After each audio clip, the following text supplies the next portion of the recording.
okay. That's better. Oh. My goodness. We're gonna see, 10 fucking o'clock, my god. I can't deal with this. It's fine. It's fine. I can hear myself. Be quiet. Oh, that's not it. Where am I hearing myself? Stop! Stop! 10 fucking o'clock, my... There we go. Ugh.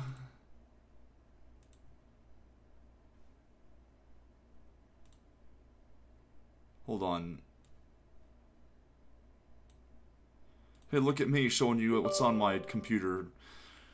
Oh, you can't even see it. Oh, wait, yeah, you can. What the hell? No. I started the stream a little prematurely. I hadn't had anything set up.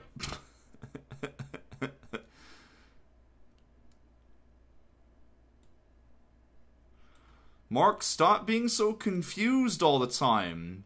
Maybe you should read, you know, what you're clicking on before you click on it. Maybe that's what you should do. No, that's odd. I should be on Twitch. I should be on both. And, it should be okay. Look, I switched to YouTube recently to be less, buffer intensive. So, we'll see what we get out of that. We'll see what happens.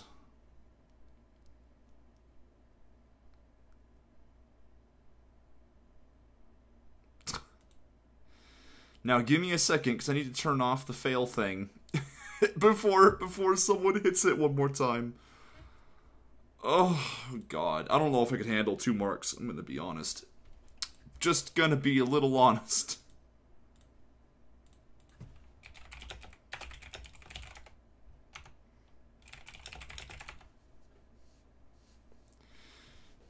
Oh no, you slept for 4 hours after work. What do you mean? Like,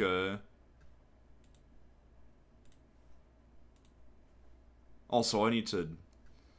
I'm just checking some things. Yeah, we're okay. So what, do you mean your sleep schedule's upside down? Or like, what do you mean? What do you mean? Why is that bad? Because that's what always happens to me. If I go to sleep after work or whatever, I wind up getting up when it's dark out, and then I'm like, fuck! You know, because then it's like, I know I'm going to be up for a while, and I know that I won't be able to go back to sleep, and I'm not going to want to go back to sleep. So...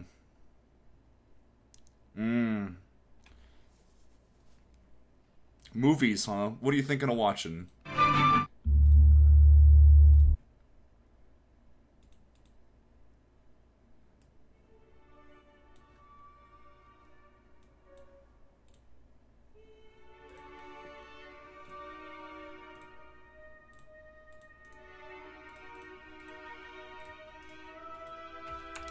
Valderos, get off the background layer.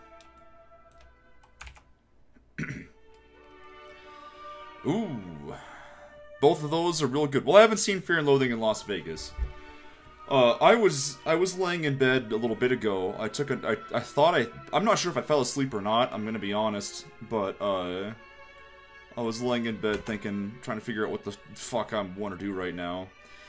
And I was, considering sitting down and, watching, Disney's Aladdin, because I don't think I've seen it in, like, ages. I don't know why I just randomly wanted to watch it, but...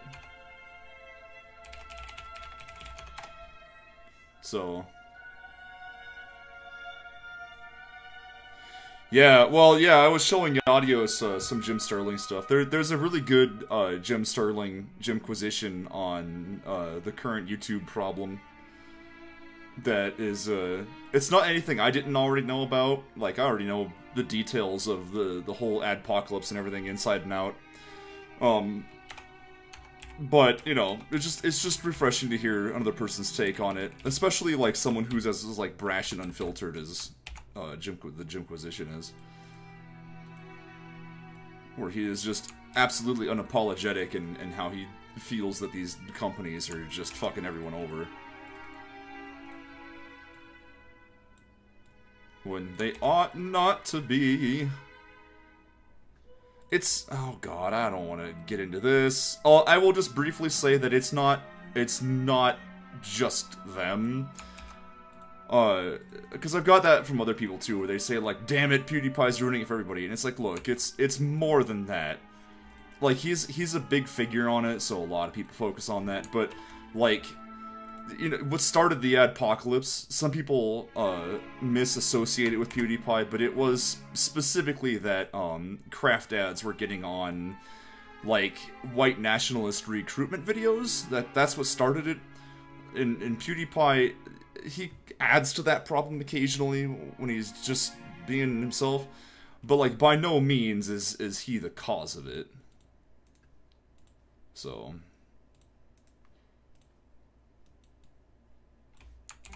but now that's not by the way to defend him blurting out racial slurs on his channel either. I'm just saying that let's keep it real. There's more to this than just PewDiePie said some stuff. Formulated for one coat coverage, it's the toughest, most durable paint you can buy, and you can only buy it here. New PPG time. I don't know whether, you know what, whether he's racist or not, whether it was a mistake or not, you know, take either side of the defense on this one. Who really gives a shit? The problem is that he is a gigantic figure on YouTube, and with that position comes a lot of responsibility, and he's neglected that responsibility over the years, or at least over the last year. And that specifically is why, like, you know, I'm kind of like, oh, you know, because I don't know if it's just like gaming culture where it's like he gets in there. I mean, I don't know about you. I don't think I've ever gamed with anybody that randomly just blurts out the N-word when they get mad.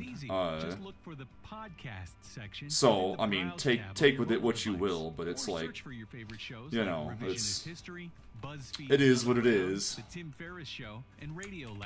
Be sure to follow them to get your episodes delivered right. Like I said, I think the bigger problem is that this is a guy who holds a lot of responsibility on YouTube, and it's like every time he does do something like that, mistake or not, you know, it does have repercussions for everyone else, so.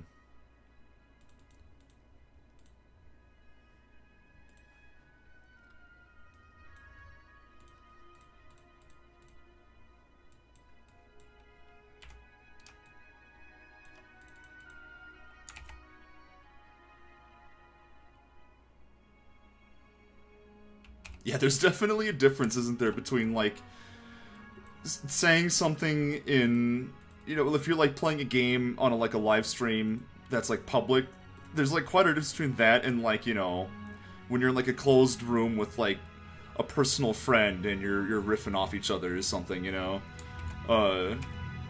Where it's, like, why would you take that into the public, you know? It's like there's all kinds of situations where, like, you're gonna dig yourself a hole that you're then gonna have to dig yourself out of through apologetics and everything else. And it's like, it's never gonna be pretty. But either way, the newest Jim Sterling about YouTube's issue was pretty good. But he's always pretty good.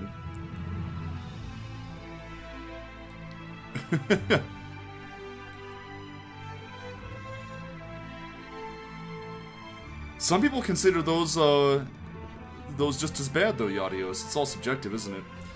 But, I mean, I don't want to get into the philosophy or the morals behind, like, you know, like, well, what words are acceptable and what words aren't, because that's the whole gigantic debate. But, like I said, you know, the thing is that a lot of people say PewDiePie's at fault, and I don't necessarily believe that he is. I think that he's a part of the problem, although not a very big part of the problem. I think he's actually a rather minute part of the problem. He's just such a big name that he gets a lot of focus when this sort of thing happens, so.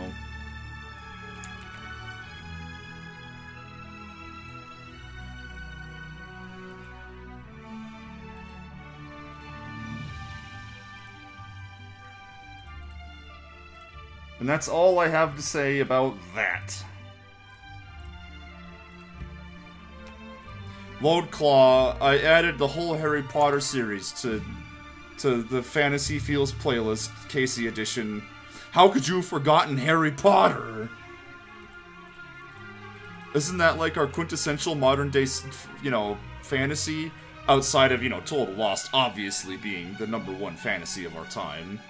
Obviously.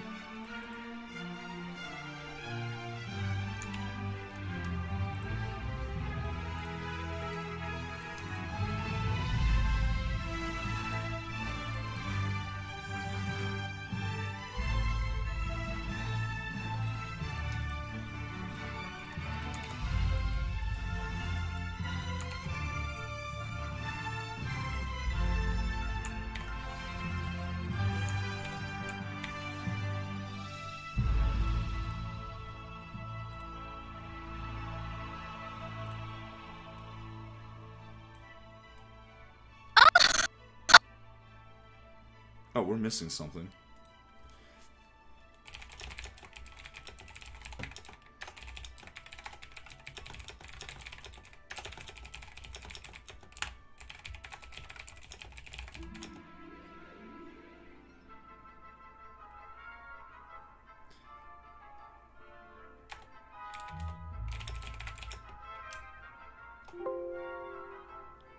Oh my gosh. Guys...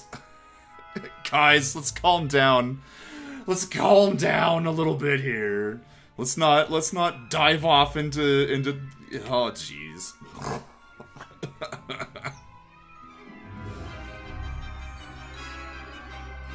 Oh my gosh.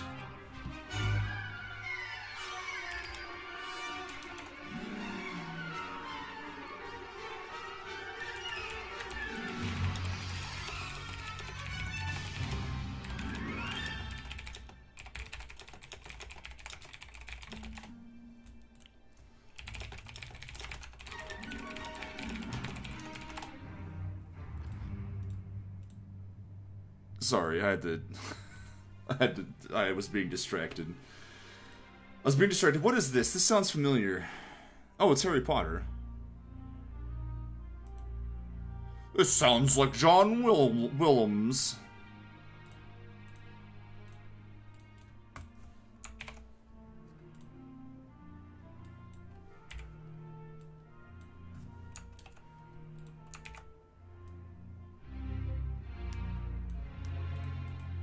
Is it... Well, wait. Now I'm confused. Is it Nigeria or Nigeria? Or are they the same place, but they're just different languages for the word? I don't know.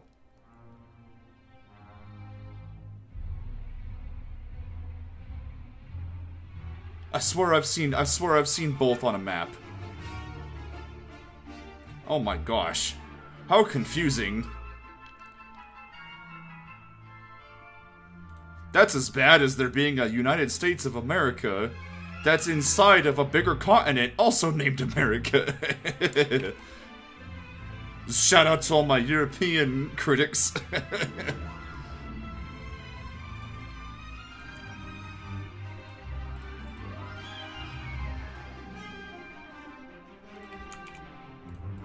Okay. Valderos, why are your eyes so green?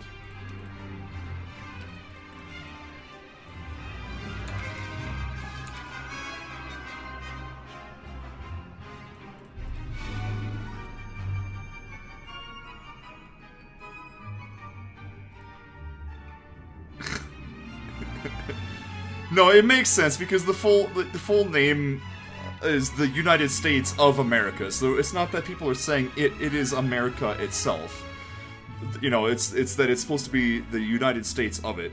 And each state is in essence supposed to be, or was anyway, kind of supposed to be its own little country. And collectively it's the United States of America. It's just that it's been called America in the shorthand since. And that has opened the door for, like, hilarious confusion from people who, like, you're not actually America. America's the whole continent, or whatever. It's technically this whole side of the world, really, if you want to get into the nitty-gritty.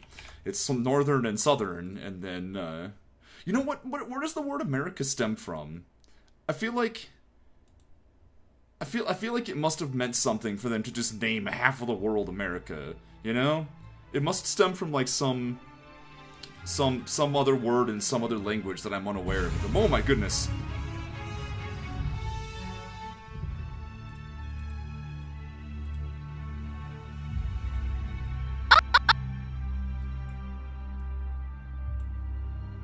Is that true, or is this sarcasm? I can't ever tell with you guys.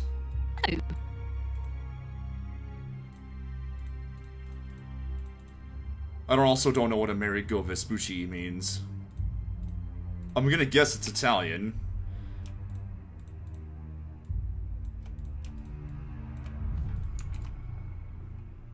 Let me look at this. I'm actually kind of curious now. Oh, wow. How could it be named after this guy, and then, like, no one's ever heard of him? Italian explorer, financier, navigator, and cartographer who first demonstrated that Brazil and the West Indies did not represent Asia's eastern outskirts as initially conjectured from Columbus's voyages. Interesting, because Columbus didn't actually land on mainland America either at the time. He landed in, like... Where was it? It was, like, in the islands off the coast of, like, Cuba or something? I don't remember exactly. Well, I guess you've heard of him, but I've never heard of him. And, like, I'm usually, like, all in about history. Like, I love this kind of shit. I guess I've just never thought to look it up before.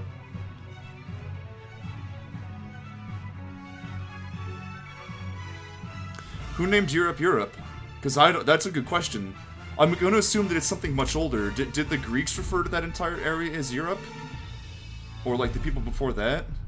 Because, I mean, like, I guess if you're really getting into it, the people who would have first traveled to Europe would have been Africans migrating north. But that would have been probably before, like... I don't know. Oh my goodness.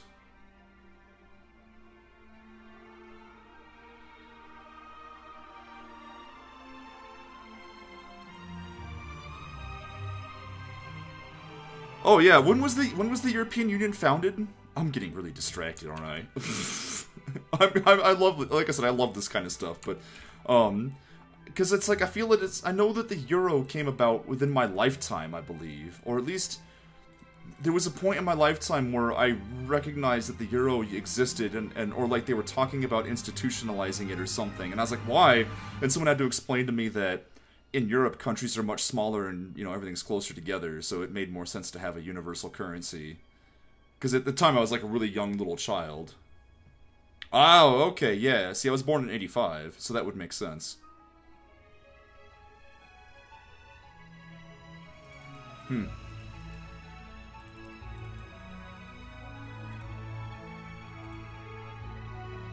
Well, anyway...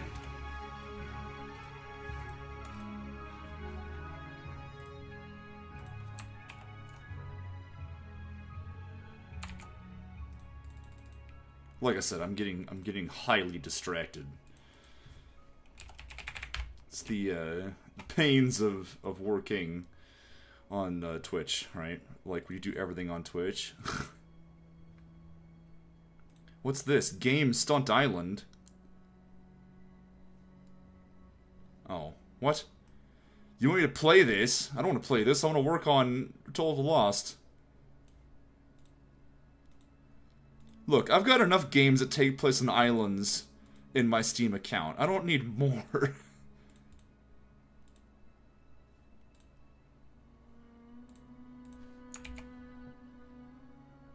Oh.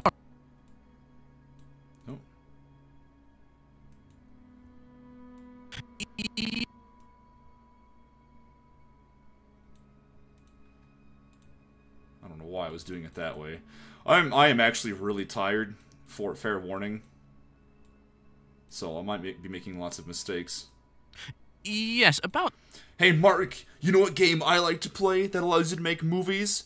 It's called fucking Real Life. How about you try that one now and then? Seriously? You want me... You want me to guess? That eyepiece. Okay, here we go.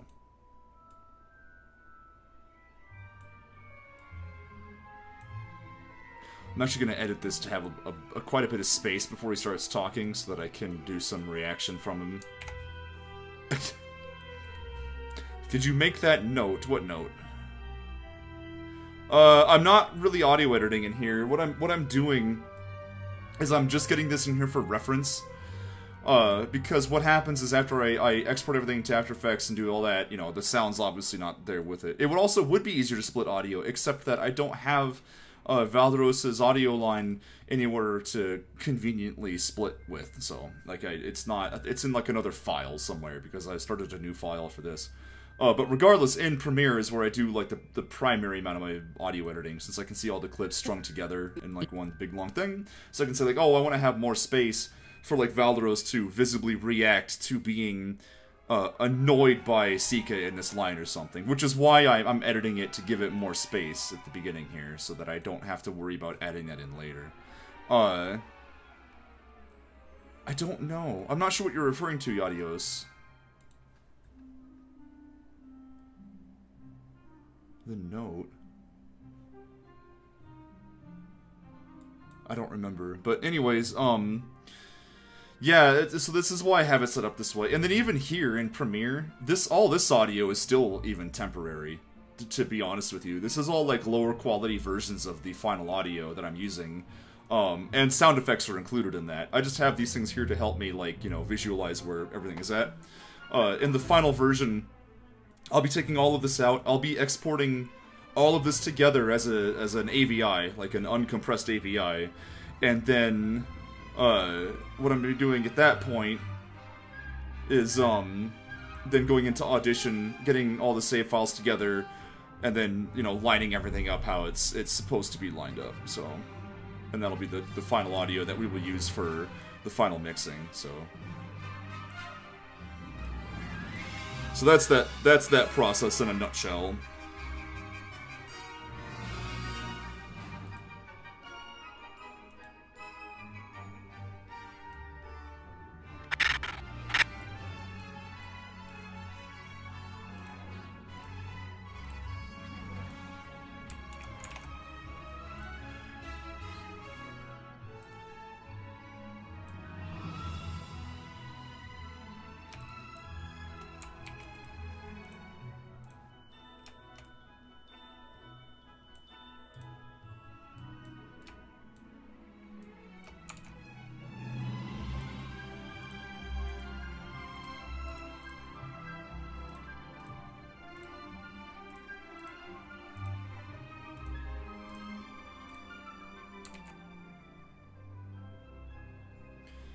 Oh my god, my eyes. I need to start buying eye drops or something. Or something, cause my goodness. Ready to replace an entry Oh, door? get out of here, Home Depot. With a Geldwin They need to get like a new These musical doors give your front cue. entry a stylish look at the cost and durability of fiberglass. Available in an array of modern colors, it's a bold statement that can give you even bolder savings. Long-lasting, great-looking Geldwin fiberglass entry doors. Available now at the Home Depot. More saving, more doing. We alarm our houses, and we alarm our cars.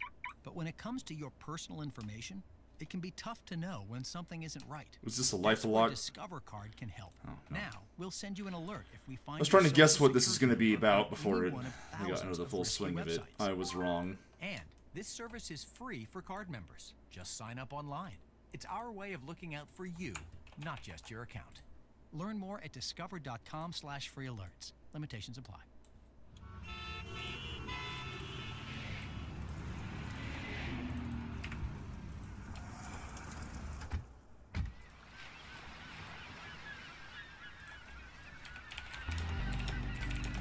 Leave everything behind except music. With Premium, you can save your tunes to play without an internet connection. So it doesn't matter how far you travel, your music will always be with you. Get it now.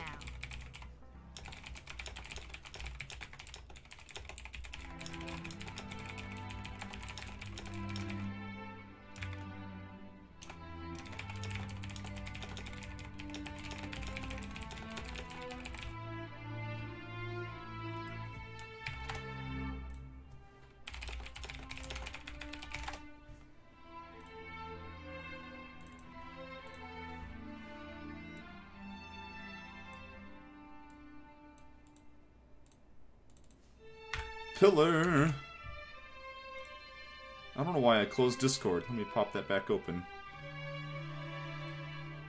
Get out of here, Discord. Get off my screen.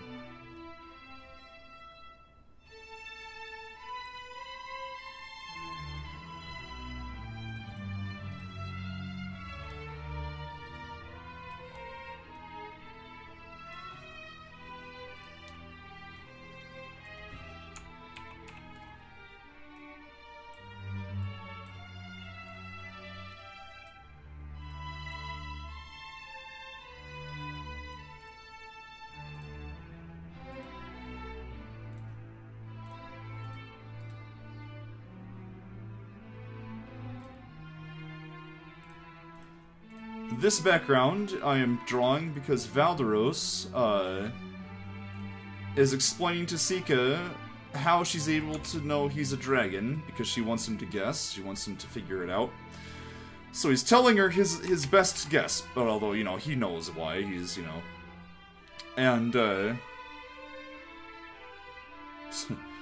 anyway, so, he's telling her what it is, but their positions have been flipped. Sika's now standing to the left, and Valderos is now standing to the right, so I needed a new low angle that isn't just, this low angle again, since she was already in the shot, and we're now focused on Valderos. So we're turned around to the left of this, looking at Valderos with the front of the office behind him. Fortunately, it doesn't need to be that detailed of a background, so... You know what I screwed up on? I need to make sure I keep a line in here for now. Just so I can... In fact, I will do this right now, just so I'm not continuing to make this mistake. Okay.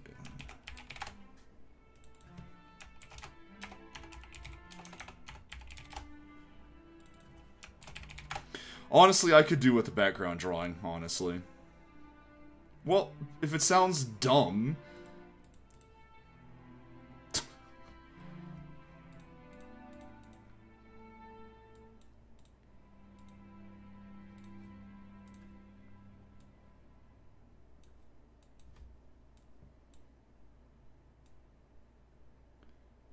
Well, Mark, you know, I would pay people to draw my backgrounds for me, but you know, I'm not a hack who makes other people do my work for me. Oh, oh, burn.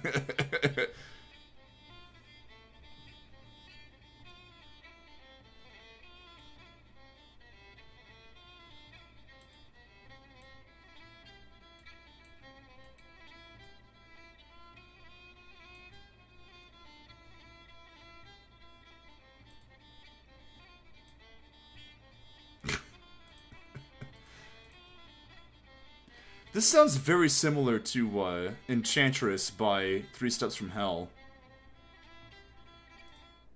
Here, check this out. I'm gonna go look that up. I think it's Enchantress. It's... Fuck, I don't remember. Let's look in iTunes, 'cause I've got it in iTunes somewhere. I'm pretty sure I didn't buy it. I'm...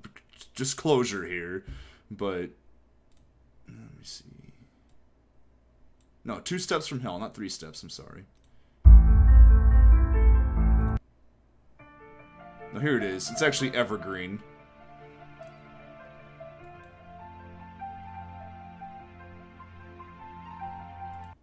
Do you think this is a coincidence?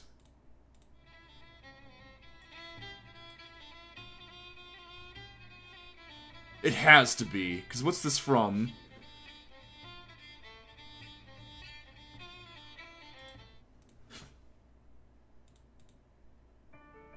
Huh.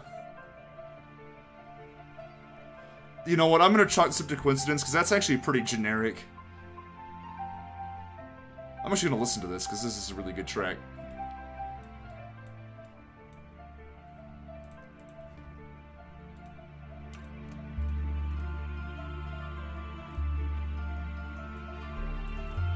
I don't know what it is with trailer music and being able to help me focus, but it's one of the best things. I don't know why.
They're redoing her. What for? Do they think that, are people complaining again that there's, like, something wrong?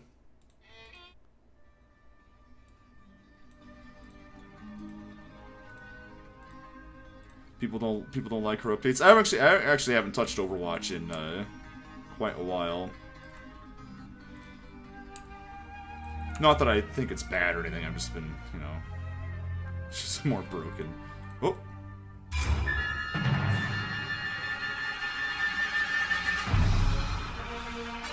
Oh, I've got these backwards. Whoops.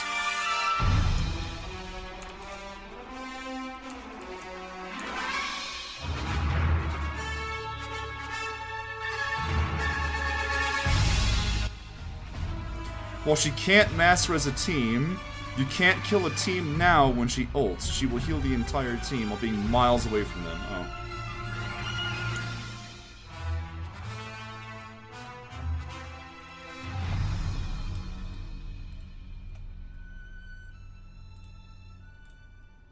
That sucks. I don't know. Like I said, I haven't played it lately, to be honest. So...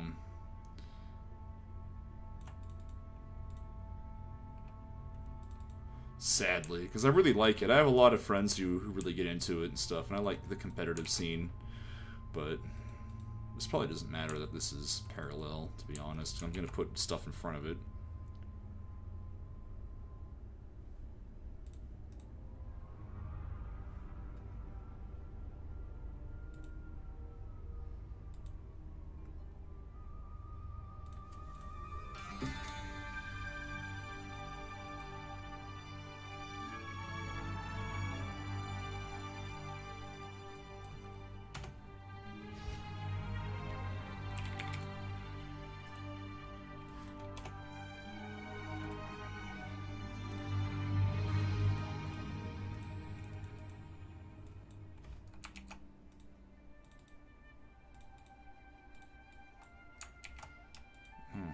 Oh, geez, alright.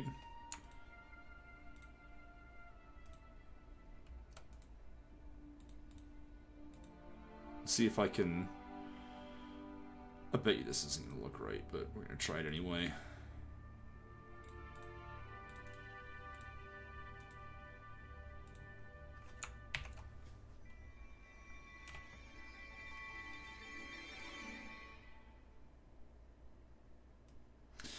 There's an equation for that, believe it or not. I've seen it before, where it's like there's a way to calculate how many of Hitler's atoms are in, like, a standard cup of coffee.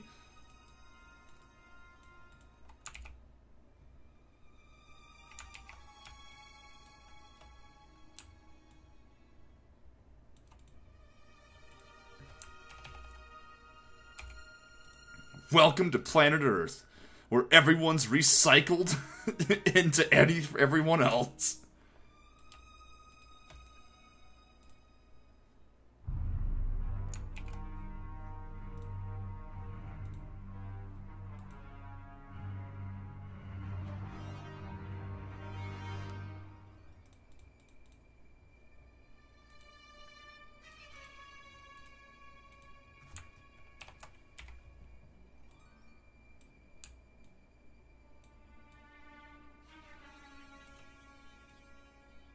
Where was it? I can't remember. I know it's like a Carl Sagan quote, and then like there's a lot of people that like to use it in order to sound like all mystical, like, oh, we're all made of star stuff.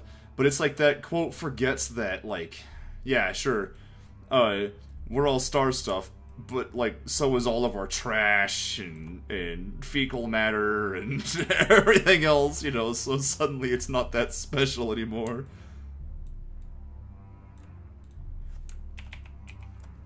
Let's see, how does this wind up looking? It's gonna bother me.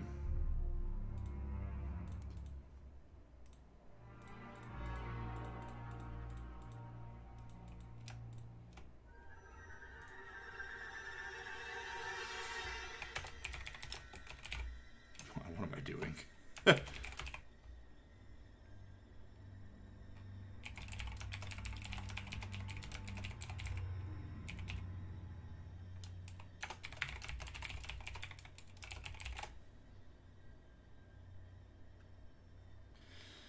I don't know. I'm not sure if she reads all these books. It'd be a lot of books to read, wouldn't it? Oh, oh, gross. What happened here? Oh, I know why. It's because it ended up behind the shadow. Here, I'm gonna take that out for a second. I want this on one layer, but I'm gonna see if I can... Alright. Alright. I forgot there that these books were, tinted dark.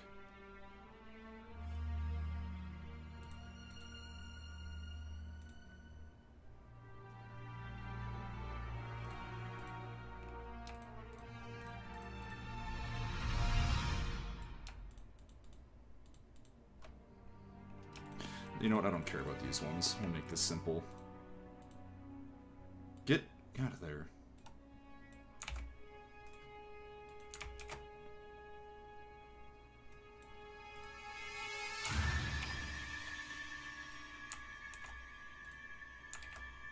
Right, okay.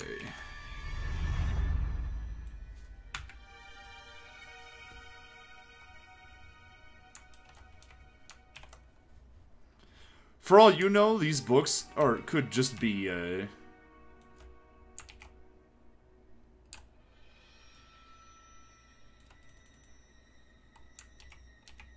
these books literally could just all be fake, honestly.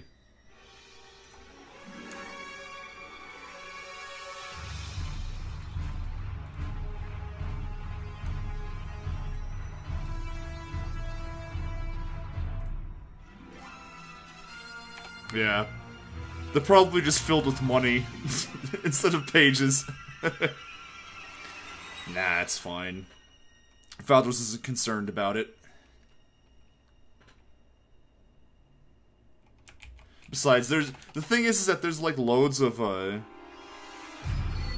there's loads of good lines that Valderos could say at any given moment, in any scene. But you really gotta pick and choose, like, what he's gonna criticize, because, you know, sometimes it's like, well, all times, the story has to come first, and it's like, you can only get away with so much of, you know, Valderos picking apart the logic of things, before it just turns into, like, endless banter that, you know, so...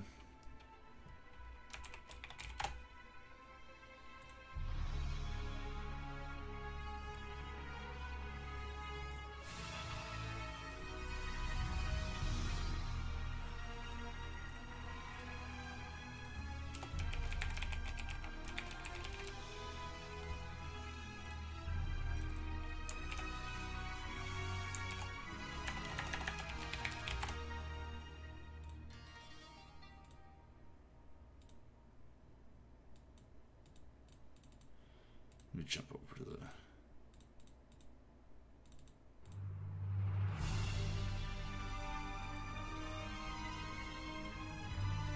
Minus 22, okay.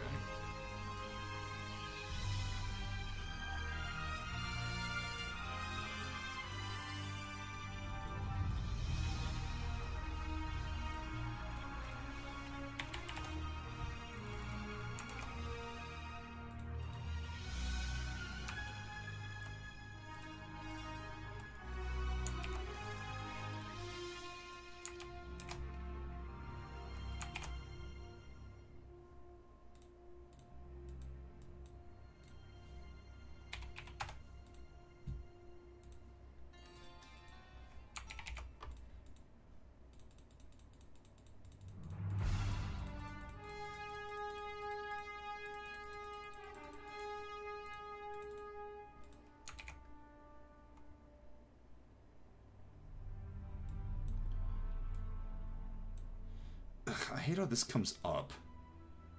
I mean, I guess that it's pretty well hidden, but here, hold on.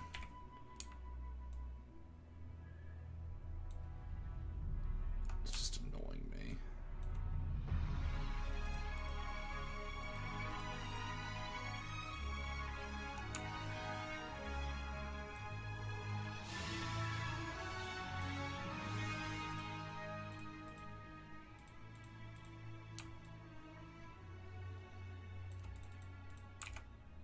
point. That'll do. Ugh.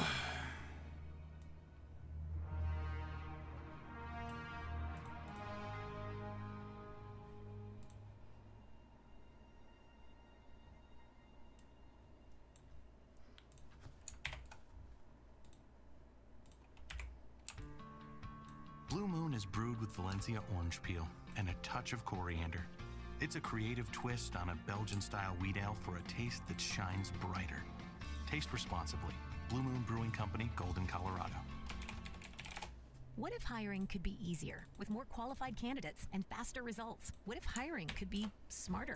Thanks to ZipRecruiter, it can be. With one click, post your job to over 100 top job boards. Then, their smart technology notifies the most qualified candidates to apply. No wonder 80% of employers who post on ZipRecruiter get a quality candidate through the site in just one day. ZipRecruiter, the smartest way to hire. Try ZipRecruiter free. Just click the banner now or go to ZipRecruiter.com/Spotify. That's ZipRecruiter.com/Spotify. Ready to replace an entry door? Boost your Hey, you know what's gonna be The great? Geldwin fiberglass door from the Is Home Depot. These doors give your front entry a stylish look at the cost and having durability of free fiberglass. Starbucks Spotify Available Premium, in an array of modern colors. or rather, us It's a free bold Spotify Premium through statement that can Starbucks. give you It's gonna even be, bolder savings. it's gonna be great. It's gonna be great. It's gonna be great. Geldwin fiberglass entry doors available now at the Home Okay, Depot. cool. More saving, more doing. Love podcasts? Well, did you know you can listen to it on Spotify while still enjoying your favorite tunes? It's easy. Just Well, open the geez, the podcast audios. section within Maybe the they get Browse it tab on your mobile imported. device, or search for your favorite shows. To find more podcasts, head to spotify.com/podcasts.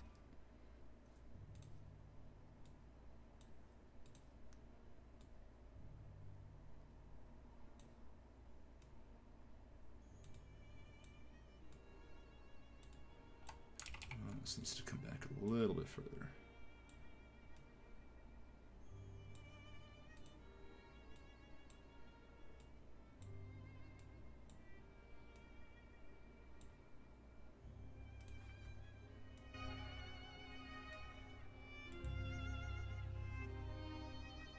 Maybe they're stealing it from Belgium. Ever think about that? But you're probably right. They're probably just... It's like there's like a recipe or something that they get from some Belgian company that's like, fucking just make this, and then they just make it.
I don't like it.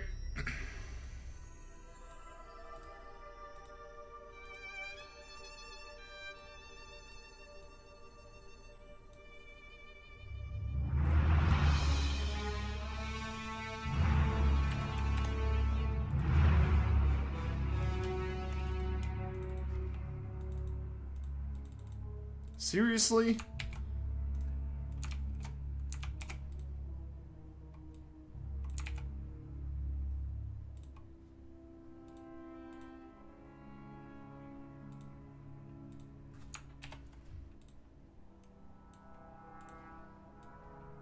Oh my goodness. I forgot. Forgot I was on such a setting.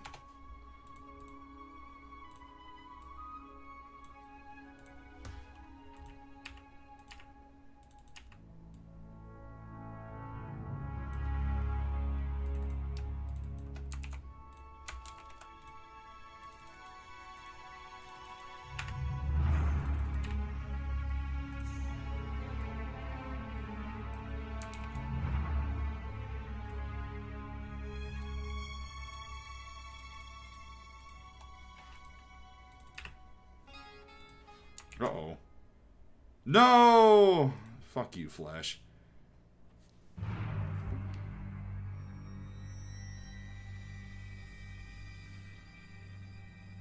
There's always that, like, stomach-lurching moment when you're like, oh, it's gonna crash. Where, like, everything stops responding. Oh, what's this?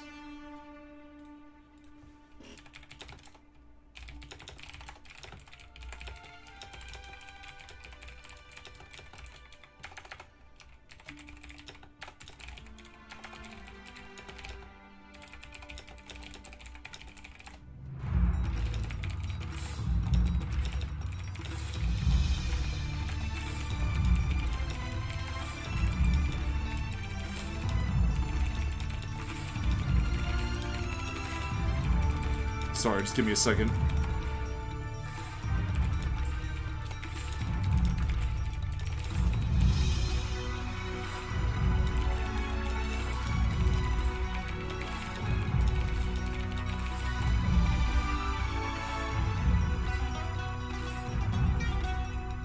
Anyways, alright, my apologies, I'm back.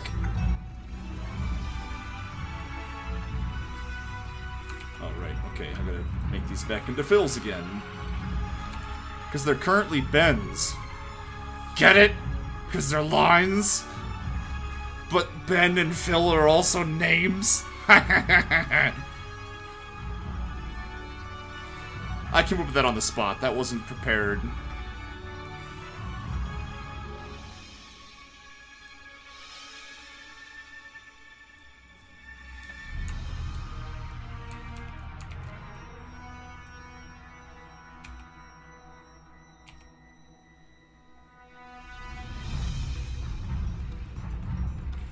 Oops. Man, I made the same mistake twice in a row. It's like I've gone back in time to try to, like, prevent myself from doing something wrong, but then do the thing wrong anyway.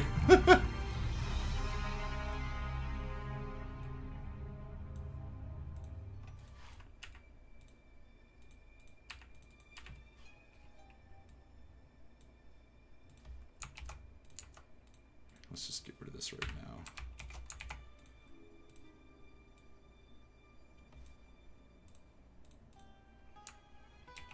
I wonder if it's even...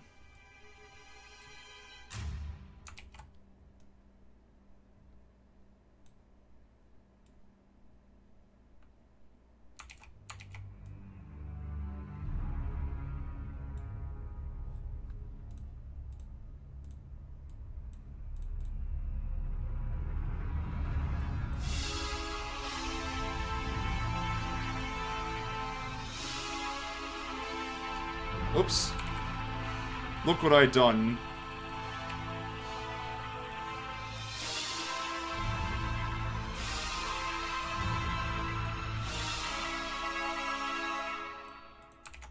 You know what's another movie that I kind of want to watch again? Is, The Mummy Returns.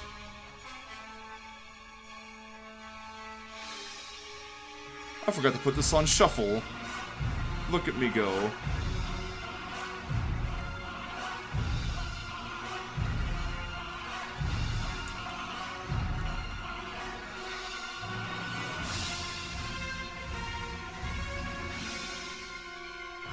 Do I really want to bother with getting the pen out for this?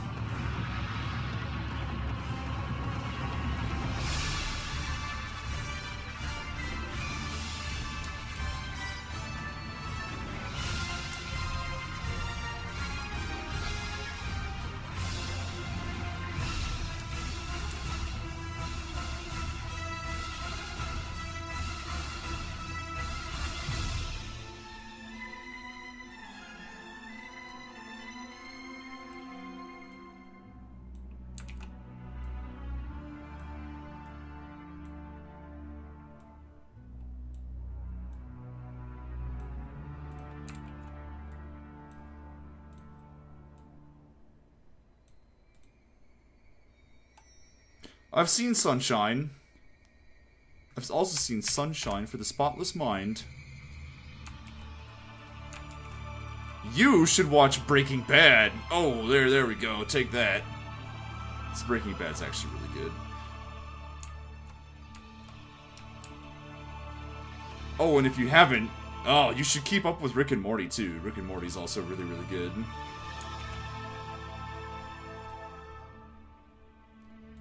Alright, let's...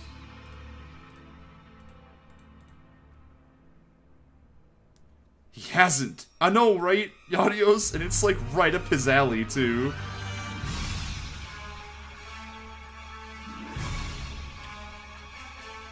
Like when I first watched Breaking Bad, Mark, you've no idea. You've no idea, Mark. When I first watched Breaking Bad, I was thinking, oh man, Mark would love this. Oh. And yes, Rick and Morty's amazing. Get over it.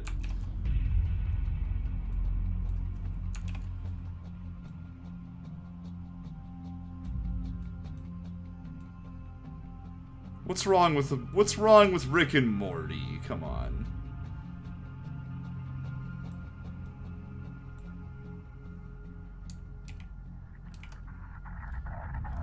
Well, they're only bringing it back for a day, right?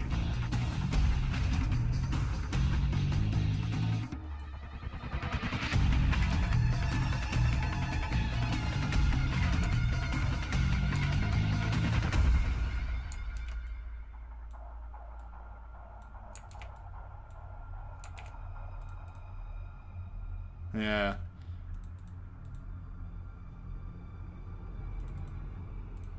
Still, though, it's pretty amazing that...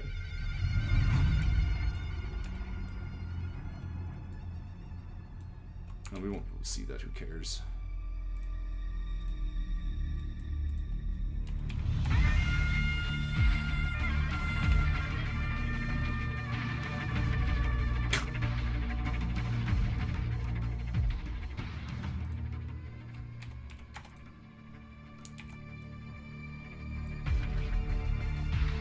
I feel like this should be darker.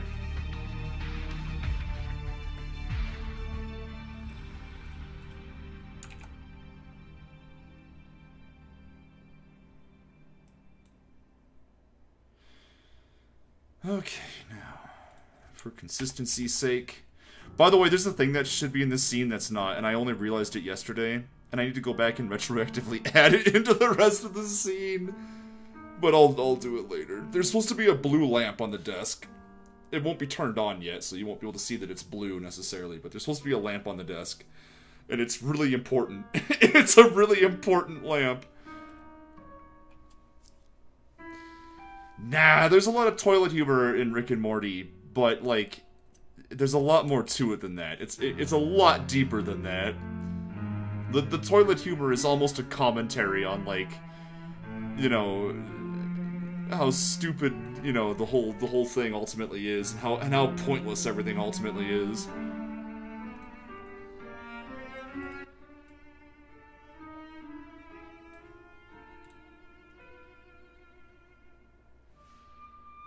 Okay, what?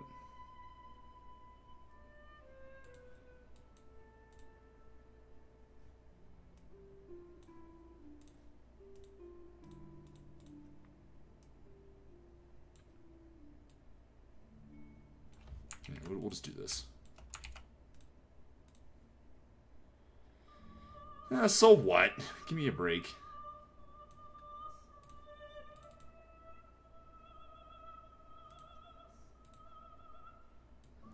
See, here's the thing. I watch everything. I get into everything. I don't care, you know? I will give everything a chance, and I typically find something to enjoy in everything I watch. Even if it's just, like, single moments or just, like, general gimmicks and stuff. I'm like, oh, that's clever. And like, that's usually enough for me.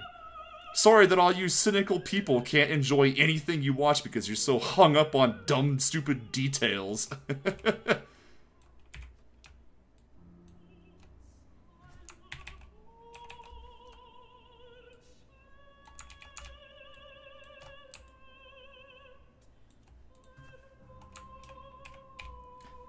Yeah, like this right here. A show has to sell me in the first 2 episodes? Like, give me a break.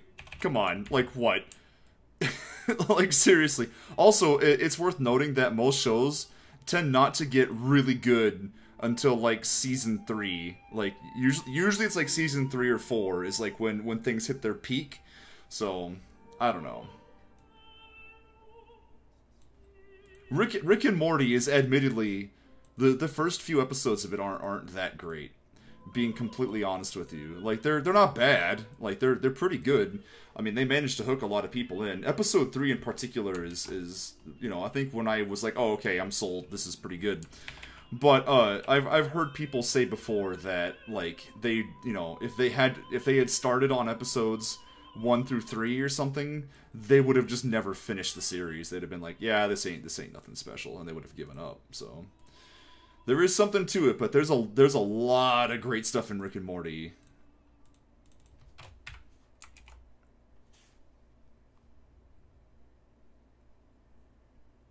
See, you know what I do to get around that problem? We love students. You know how I manage it? I typically don't get into watching a series. I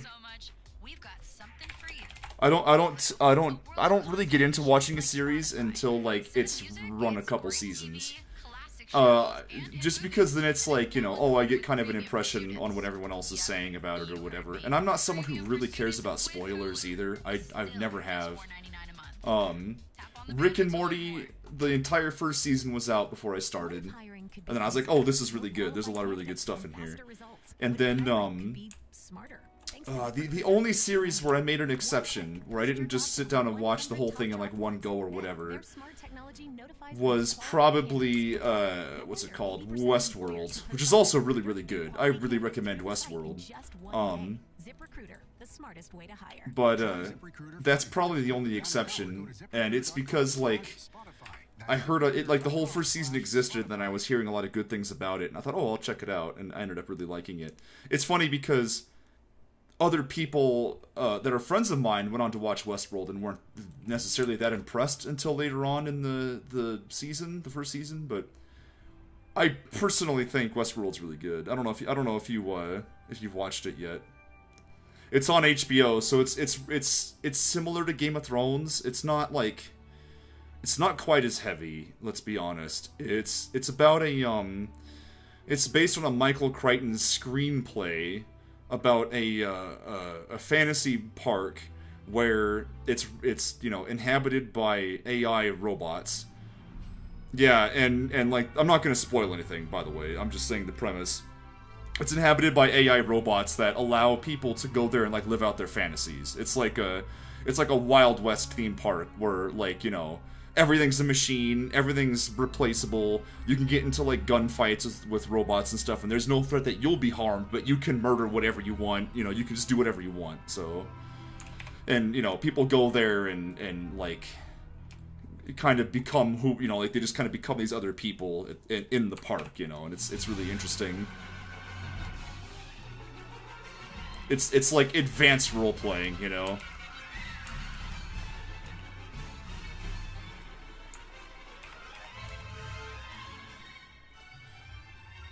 Man, I so want to talk about the last season of Game of Thrones, but I can't, because no matter what I do, I'll probably be spoiling it for somebody at this point, you know?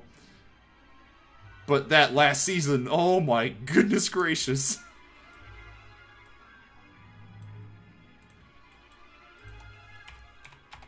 I think it's funny how, with Game of Thrones in particular, how it has, over the years, gotten more and more and more, like, fantastical, where it's like, it starts out and it's like, oh, you know, kings and knights and, you know, throne politics or whatever, and now it's like, oh, now we've got, like, undead zombies and giants and dragons and...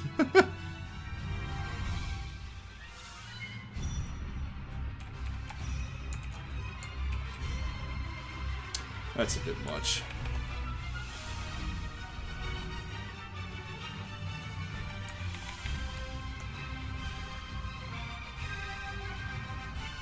Also, by the way, hello, Damien. Sorry I didn't say hello earlier. I saw you there, but I was in the middle of talking about Westworld, and I like Westworld. I can't wait for season 2. Although, yeah, I don't know. I don't know how they're gonna do a season 2 of it.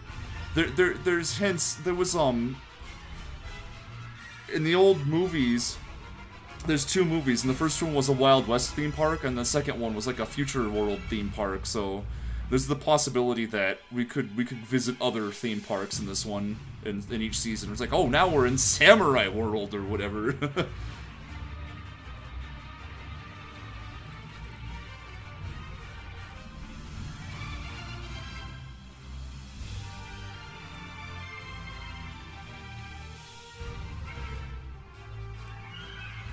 Alright, I'm gonna go ahead and put the desk in this shot as well. There's actually a reason why, and it has to do with the lamp. That's so far not in the scene. I should probably do that today. Well, I'm gonna animate this shot at least, so we get more animation done, and then I'll go back and add the lamp.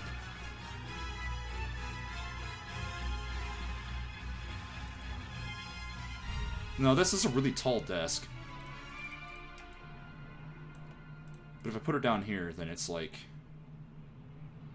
yeah, we won't be able to see it. Fuck you, desk. Get out of here. Porn world. The season finale of Rick and Morty? I loved the turnabout with the president. Because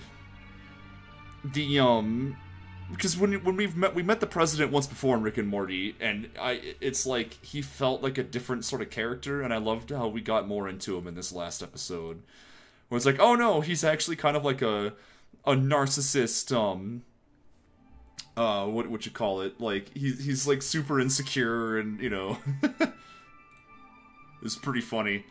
I was thinking that this episode was gonna have something to do with evil Morty, though, to be honest. Considering the title. And it didn't, so.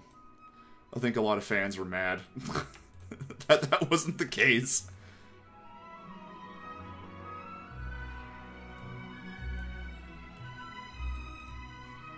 I get the feeling like, most people here would probably enjoy Rick and Morty. If you can get past the first few episodes, it's a lot of fun. It's interesting to see that they're actually going somewhere with it, too. Because it's like, Rick and Morty's the kind of show that you'd, at a first impression, would be like, oh, you know, this is gonna be one of those shows where they just go on dumb adventures, and then, you know, they just return home at the end of each one, and it's just a new adventure of the week or whatever, but it's, like, actually going somewhere with it. Like, it's, there's actually, like, a major story arc they're doing, like, over each season, and it's like, oh god, this is going somewhere.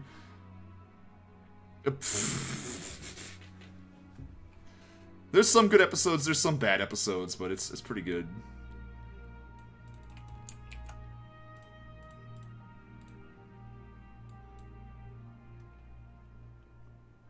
I think it's pretty good anyway. I have another friend who doesn't like it very much, but he's really into, like, he's got like very particular tastes with movies, so.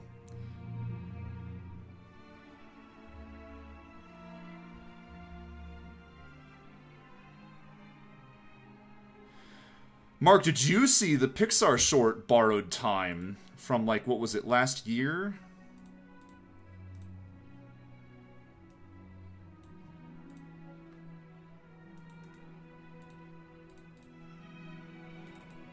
They made it specifically to highlight that animation doesn't have to be for kids, essentially. That it's like it's not a genre, quote unquote, for only children. Yeah, that Western one.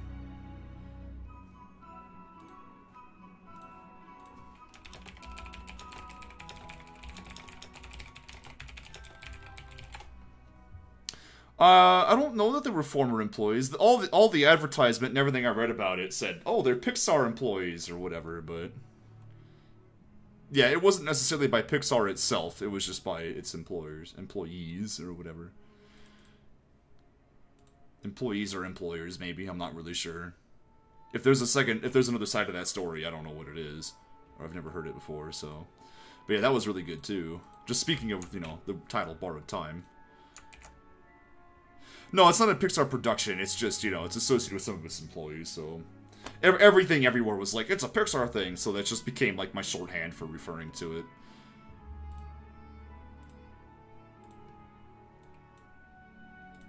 Let's see here.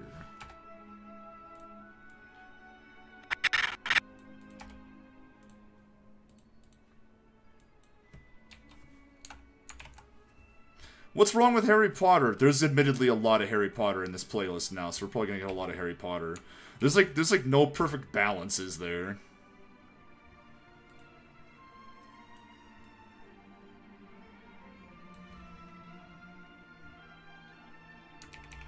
Wait, let me think here. I was gonna have him blink and then.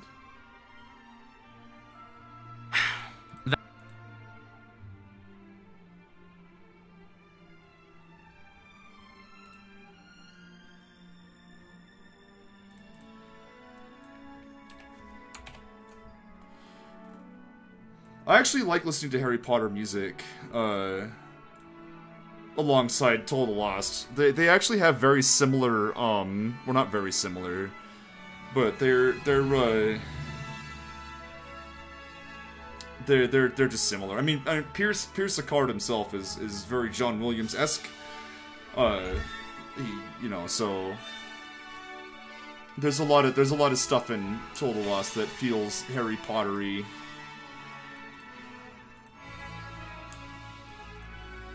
Valderos, your stupid hair is always getting away from us.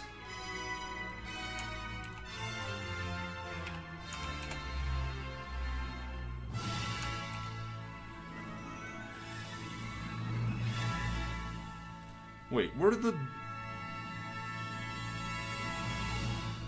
Copy layers...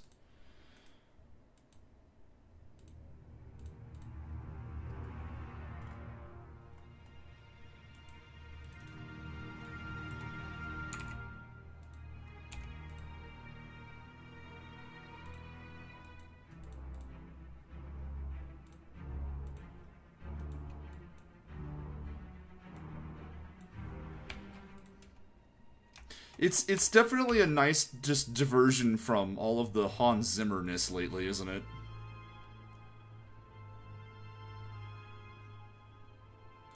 I guess Valdos actually won't move very much in this frame, or in this frame, in this this bit here.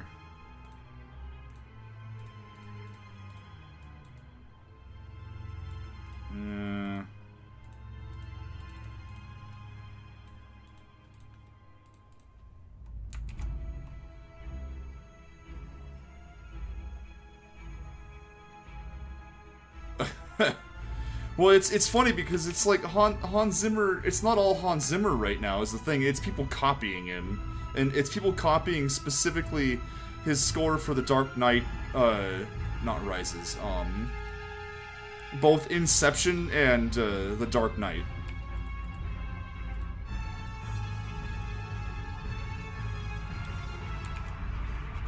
Now, he started it, and it's his fault, and I think he's even admitted as such, but it's like, a lot of people's like, just make Batman, just make Batman. Even friggin' Doctor Who's been doing it, and it's really annoying.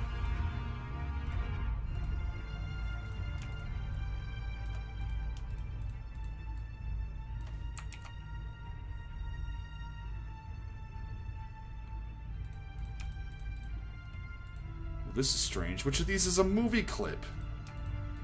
None of them should be movie clips. It's odd. I'm a little confused.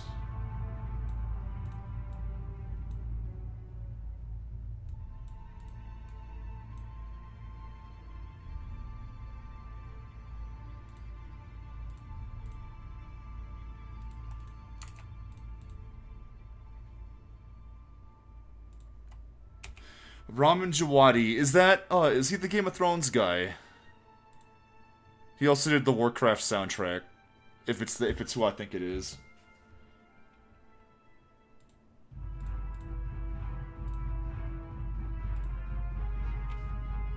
Oh, whoops, look what I'm doing. Yeah, Pacific Rim as well. I'm not sure how I feel about the Warcraft soundtrack. Because on the one hand, it's like, I feel that it's really... It's close enough to how the game sounds, while still feeling cinematic enough. Like, it takes a lot of the same sort of trends. So it's like, oh, you know, that's good. But simultaneously, it's like, I don't know how I feel about it as a soundtrack, you know? Or as a score. I mean, the poor Warcraft movie. Mark, did you ever watch the Warcraft movie? Oh my goodness. Yeah, it's such a disaster. I mean, I doubt you've seen it, right? It's hard to watch if you're, especially if you're someone who's not familiar with it. But it's been my, like, favorite go-to movie to just bash lately. Where it's like, look how awful this is.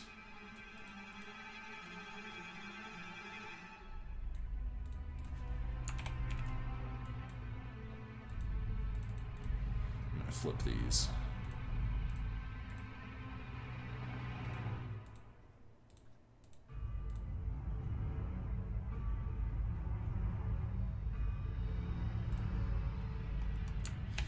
But it's so sad, Damien. I think you can make it work. I think it's totally possible. But I think that everyone's doing it wrong is the problem. But, you know.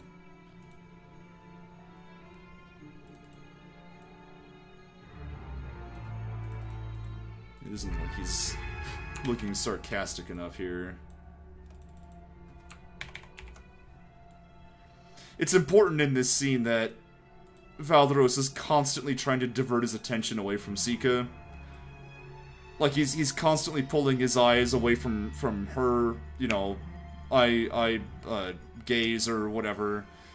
And that she's constantly bringing him back into focus.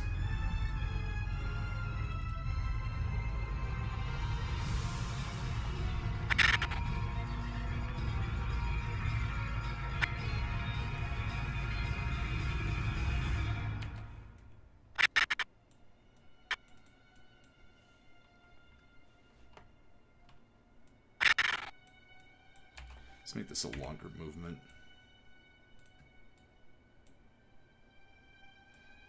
Oops! That's better.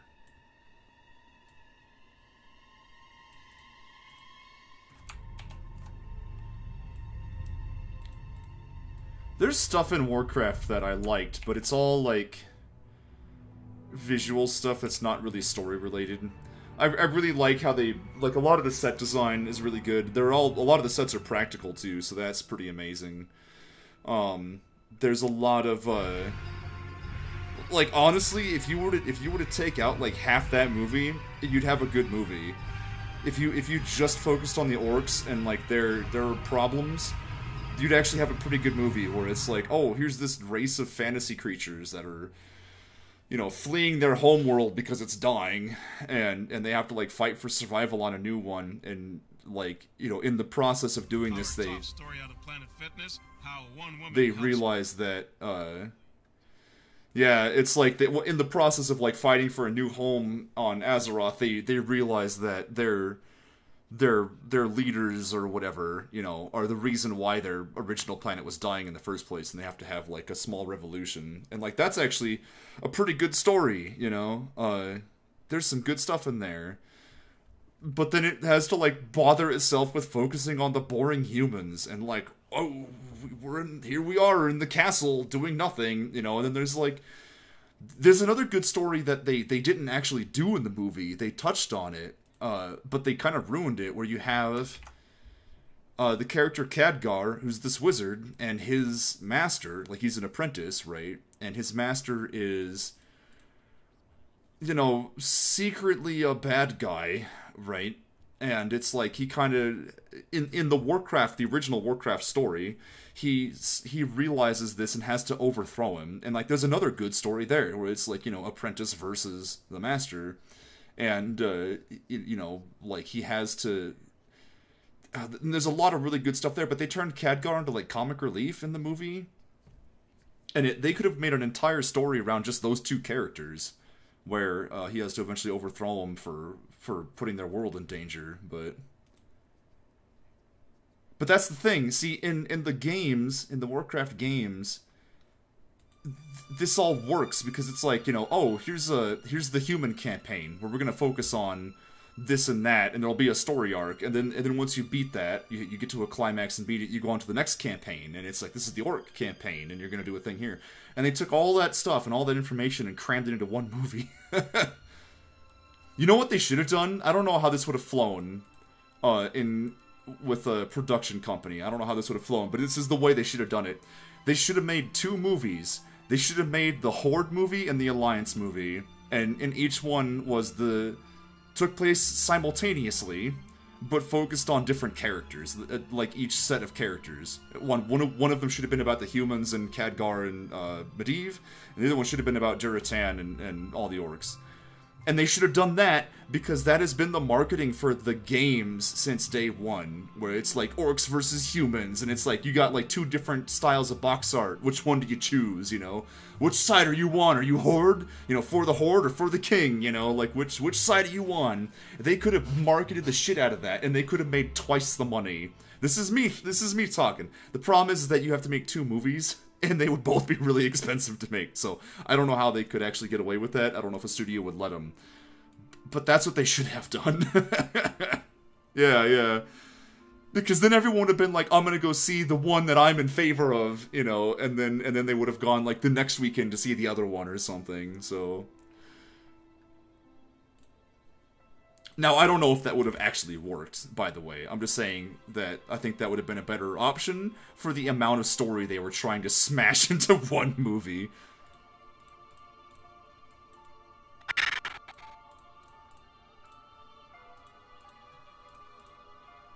And I mean, I have other criticisms on how they handled different aspects of the characters themselves. And keep in mind, I'm a big fan of the games. I really liked the story leading up to about, like, halfway through World of Warcraft. Then everything just kind of derailed because they didn't have anything else left to do. Where they're like, oh, well, we've already done everything we can with these characters. What else do we do? I don't know. So yeah. The other option would be a TV series. In fact, I think well, let's see. What originally got them able to get it funded a long time ago, back during vanilla World of Warcraft is whenever they first started working on it. What originally got them attention from producers was Lord of the Rings being successful. And they're like, oh, looks like fantasy might be back in business, right? So they greenlit a Warcraft movie, and then they had to find a director. Sam Raimi was originally going to direct it, but apparently he left the project because he had disagreements with Blizzard, who wanted to have more creative control over what was going on. They've actually spoken about what his ideas were, and it was like he didn't really want to stick to a lot of the spirit of the games in general. He just wanted to make we're going to take some characters we've never heard of, and we're going to follow them through a separate adventure within the universe of Warcraft or something, you know, and they were going to paint the orcs as bad guys and whatever. And Blizzard was like, no, we don't like this. So that fell through, and then they didn't know what to do, and then they eventually got Duncan Jones and moved on from there. But by the time they actually got things moving, you know, Game of Thrones was a thing, and it was a TV series. And it was like, oh, this is a much better way to do this sort of thing when you have, like, this many characters. But, like, I feel like by then maybe it was too late. But you're right. I think Loadclaw is absolutely right. It should have been an animated series on television. That's the best way to tell that story. You know why I think they didn't make it animated, by the way? Because, again, it should have been animated. I don't know what they were thinking. It's like, here you have these, you know, cartoon orcs and dwarves with, like, live-action humans running around. Like, what? But you know the reason why is because people always think animation stuff is for kids. And Warcraft was like, no, we're serious. Because that's in interviews, they always talked about it that way. That this stuff's badass, you know, is what they would say all the time. So it's like, I get the impression they probably wanted it to be like, you know, this is going to be for adults. It's a gritty war movie. I don't know if they ever really saw it like a cartoon. So that's a problem. I just don't think they knew what they were doing.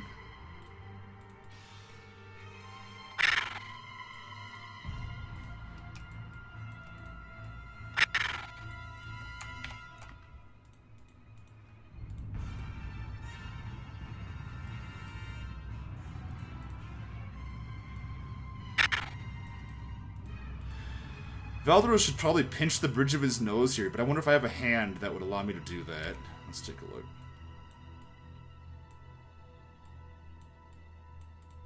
This would have to reach all the way around, too.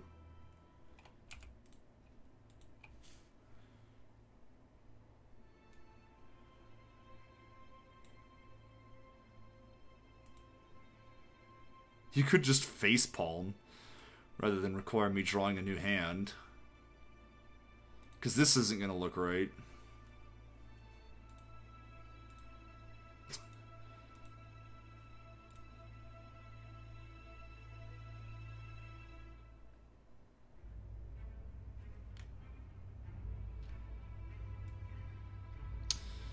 But he probably should just pinch the bridge of his nose.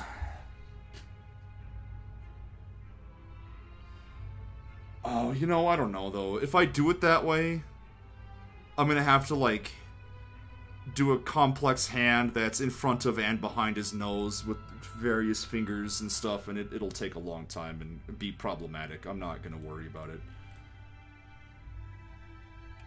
I'm gonna have him just facepalm.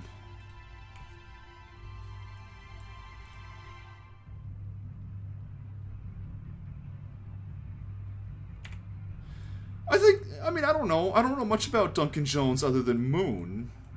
So let's be fair. Maybe he could make a big budget action war movie. But it's just, I think there was probably a lot of studio interference with Warcraft. I think he's even admitted as such.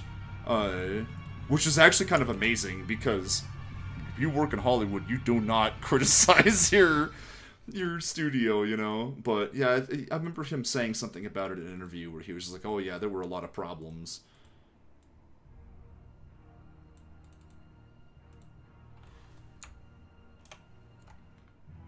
But no, now I mean, obviously this is one of those things where, you know, people aren't gonna, like, of course he's gonna say this, right? But like, a lot of the people, like the visual director, Duncan Jones himself, and a lot of the people that worked on the Warcraft movie said that they were all, like, big fans of the game itself. Like, they all had played, like, World of Warcraft, like, vehemently at some point or another in their lives, and, like, really wanted to make it. So, I mean, I'm kind of inclined to believe him on that, but at the same time, that's, like, the kind of thing that people just say when they're on a movie set for a movie they're making, where they're just like, oh, yeah, I have to say something to endorse this, you know. So I don't know how much I believe it, but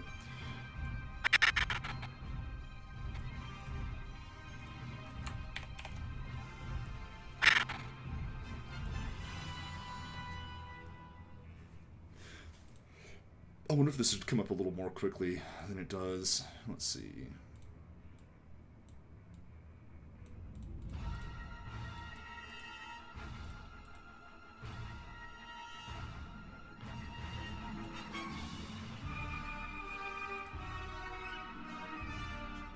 Wait, what? His dad was David Bowie.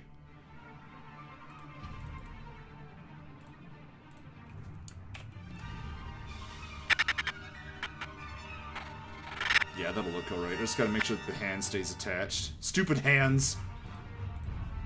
Mark, where are you at? Aren't you official hand inspector? How come these hands are flying all over the place? I want you to slash their pay in half. This is ridiculous.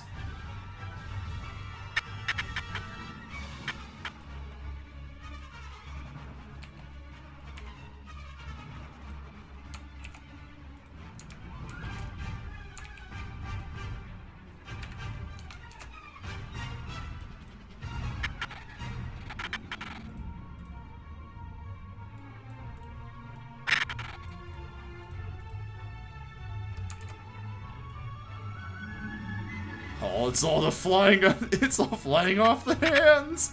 Dull.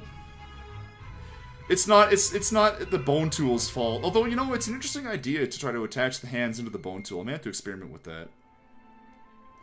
That might actually help alleviate a lot of these problems. Wait, you know what? Instead of converting to keyframes, I might be able to just cheat.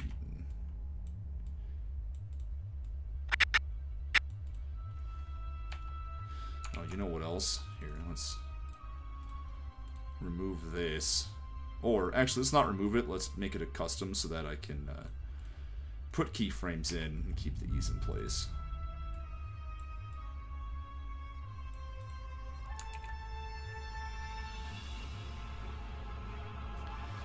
What are you talking about? The bone tool's been great. My alternative is to use shape tweens or to awkwardly jumble symbols together. The bone tool's been a huge time saver. It's just that, like, when you do large swinging motions, the hands always come attached, so, or detached rather. So, but I actually might be able to just attach them into the bone tool itself. The only reason I don't like doing that is I like the hands being separate, like on separate layers, because then I could have them go behind or in front. But with Valderos, he's such a simple model that it might not actually matter. The only person it really matters for would be like Sika and Louis. But Cascara and Valderos, I might be able to get away with it. I don't know. I'll find out. I'll have to play around with it. Oh, I guess I was explaining kind of why I didn't have it set up that way initially, but it might actually be a good idea.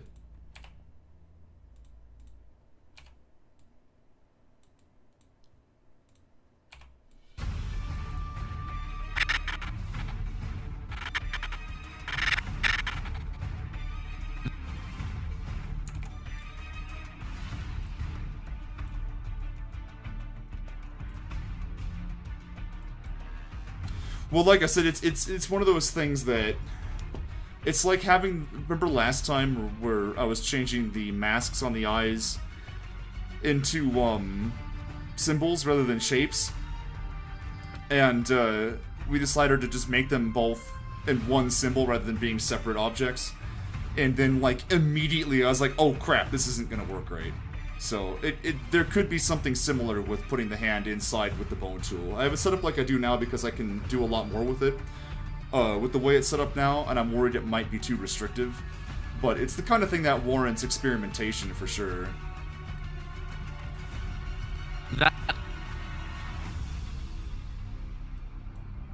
Oh geez, Mark, you're just like a Swiss Army knife over there. Only not born in Switzerland, and not a knife.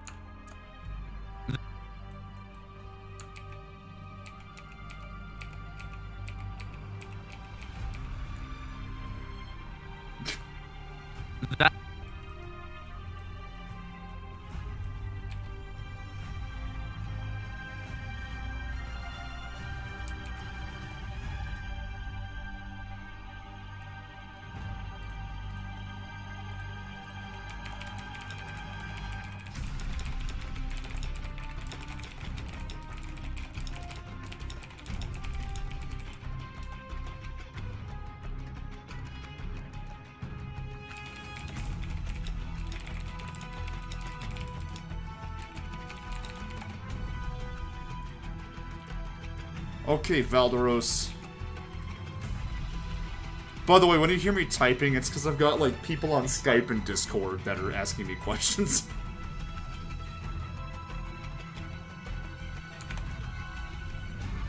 I don't mean to be, like, ignoring people or anything. Or I would rather not be ignoring people if I can help it.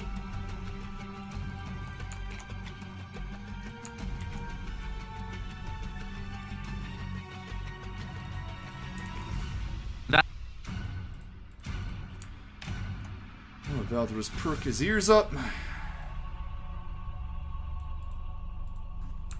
The sex bot. I wish I was chatting with the sex bot. Those are usually pretty funny to troll. If those were dragons, what species would they be? What do you mean, the other characters? Like, you mean like Louis and Cascara and all them?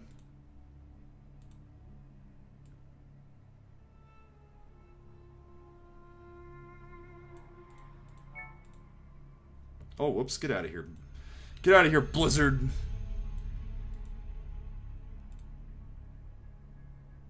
I'm just gonna close it, so I'm not having to deal with this.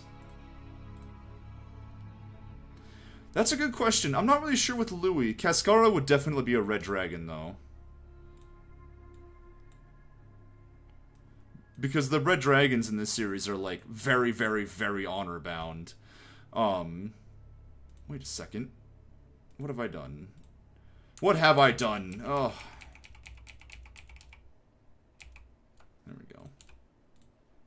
Goodness gracious. The Red Dragons are, like, very honor-bound and, like, very, you know, like, these are the rules, this is the regulation, here's the bureaucracy, this ought to be followed, right? They also tend to represent, like, I mean, like, their leadership is like that, and then the Red Dragons themselves are, you know, very, like, you know, they place a lot of values on strength and things like that, whereas, like, Gold Dragons are all about, like, knowledge and wisdom and, you know, imparting that kind of stuff onto everyone else. Of course, this very unfortunately makes them, do I have an alternate version of this hand where the thumb was in front? I technically do.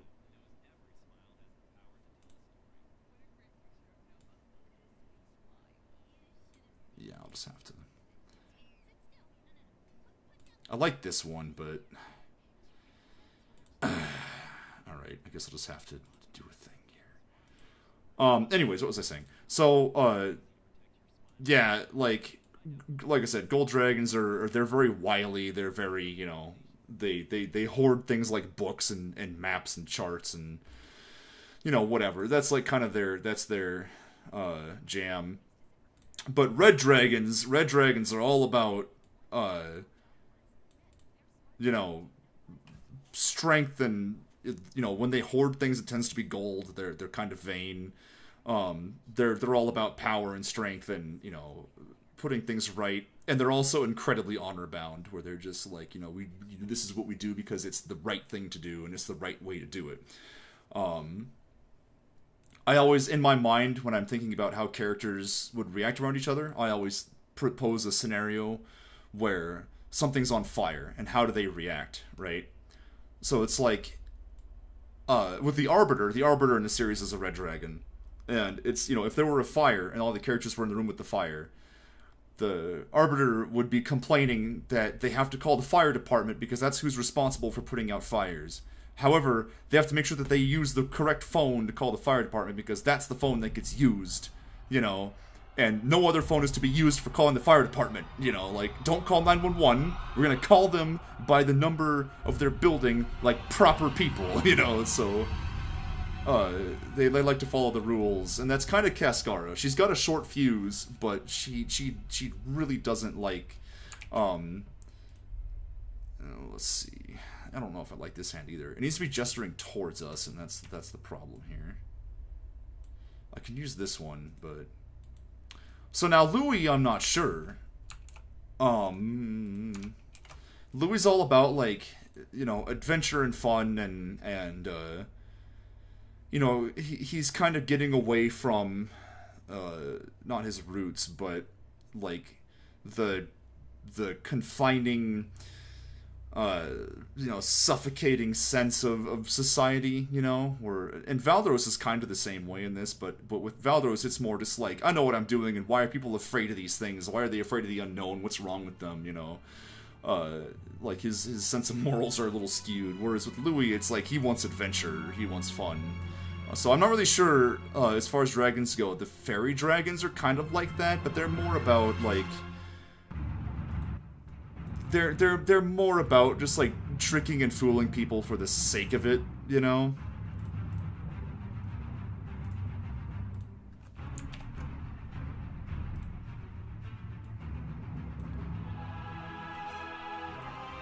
It's like, in this series, I've had the non-canonical thought that the fairy dragons consider themselves the most prominent, most powerful, most intelligent flight of them all, and they're kind of xenophobic. They're really adorable, however. But, inside of this, they exercise, this sense of authority by being insanely, trickstery.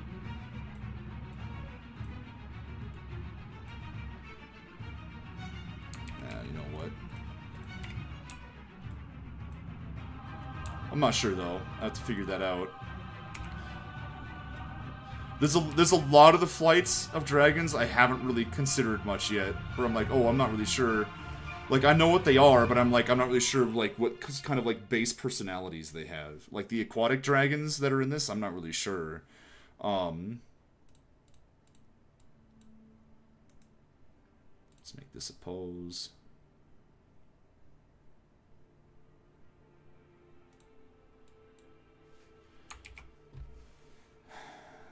wish I could zoom the timeline out. Can I? Yeah, I can, but it's going to change the... Can I do this?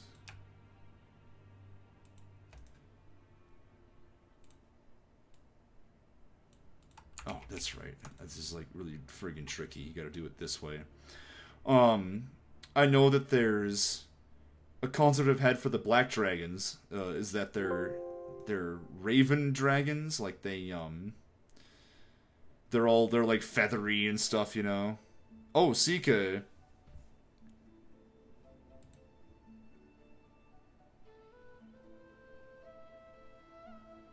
I'm not really sure. I want to say she'd probably be a gold dragon, to be honest, because she's actually, her motives are actually very similar. But yeah, maybe black dragon. I'm not really sure. The thing with black dragons is that there is an element of that there, I guess. I'm not really sure. The thing is that I don't want to just create like a list of things and it's like, oh, and this represents that and this represents that, and it's like, you know, take a test and find out what kind of dragon you are. I'm kind of avoiding that. I want it to be that each species of dragon has, you know, like sort of a base personality to it where it's like, oh yeah, you know, like these are like the natural characteristics that you're going to find within this species. But at the same time, it is a whole species we're talking about where you know, like they're all going to be a little bit different. They're each going to have their own personalities within that class. So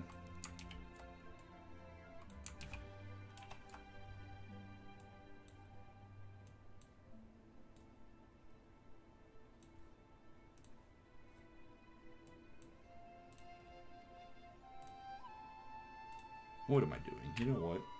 We'll just do this.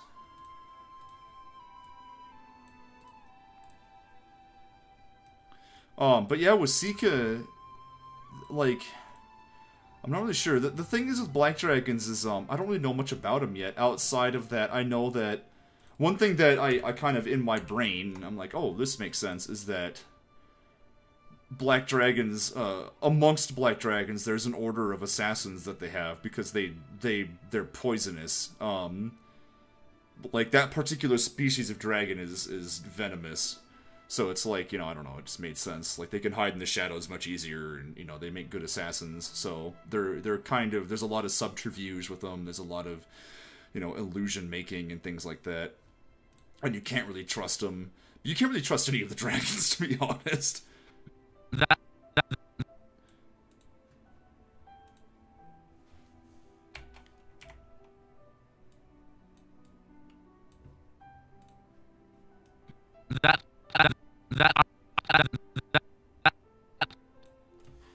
That eyepiece, You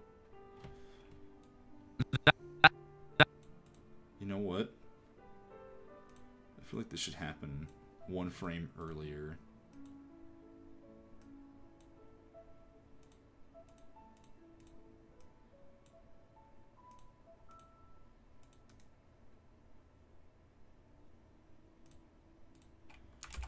The types of dragons I know the best are gold, the fairy/pygmy dragons for sure. The rest are kind of a cloud of mystery at this point. Oh no, I know red dragons. Red dragons I'm pretty good with. I'm like, oh yeah, I know kind of how their entire culture and stuff works. I know that red dragons, for example, tend to lay their eggs near active volcanoes, and that they're born of fire and flame and all that, you know. Gold dragons live in the deserts, like that's where they've grown up. They're, you know, they build their homes by, like, you know, burning and melting the sand to make towers of like glass and crystal and stuff, and they tend to live in those. Or they just live in rocks out in the deserts. It's also interesting because gold dragons are designed similar to winged serpents, so like you know, things like Quetzalcoatl, for example, is like something that I've looked at for modeling gold dragons. They're very snake-like, which I like because in most ancient human mythology, snakes tend to represent things like knowledge and intelligence, where they're constantly imparting knowledge onto humans. This is the case with the Aztecs. Crap, this is even the case in, like, Christianity to a degree.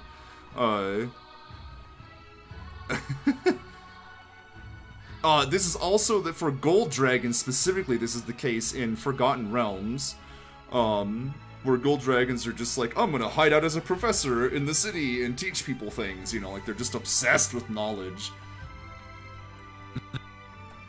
Which is one of the reasons why I picked gold for Valderos. Or, well, I picked Valderos as a color first, and I just liked the color yellow for him, and then I, you know, kind of based the rest. I did research on it, and it was like, oh, this actually kind of makes sense if you're looking at, like, you know, classic RPGs, and then went from there. Oh, this is gonna have to be on this layer.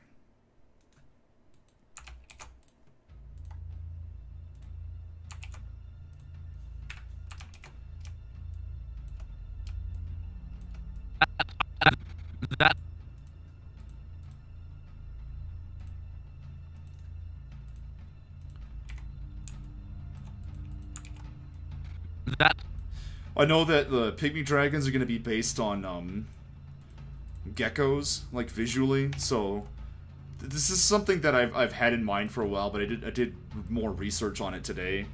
And one thing I thought was funny is that with geckos, they don't have like eyelids, so they have to lick their eyes to keep them wet. They can't blink. So it's like, oh, so if we come across the fairy dragons in Toll of the Lost, they're gonna have to be constantly licking their eyes, and it's gonna be super unsettling to everyone else, you know, just staring at this.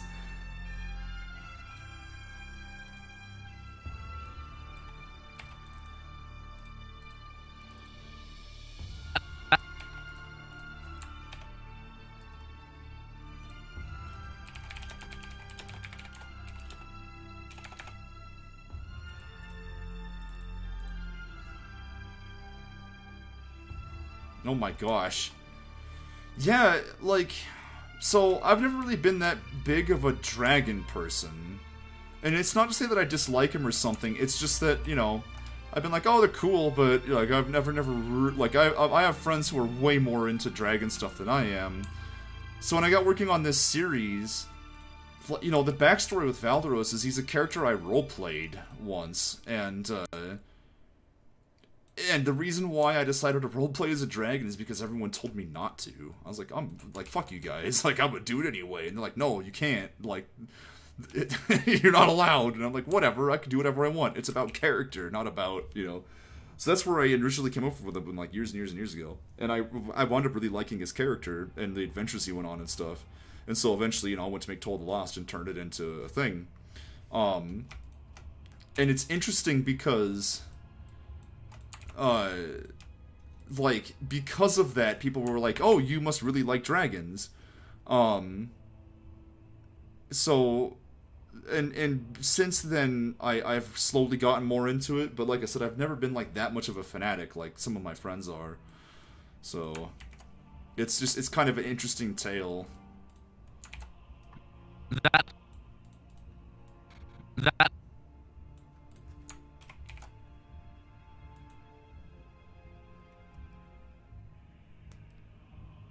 Oh my gosh.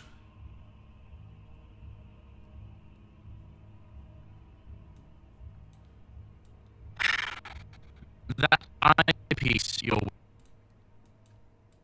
that eyepiece. Thinking here. You're wearing. This actually might be the end of this shot.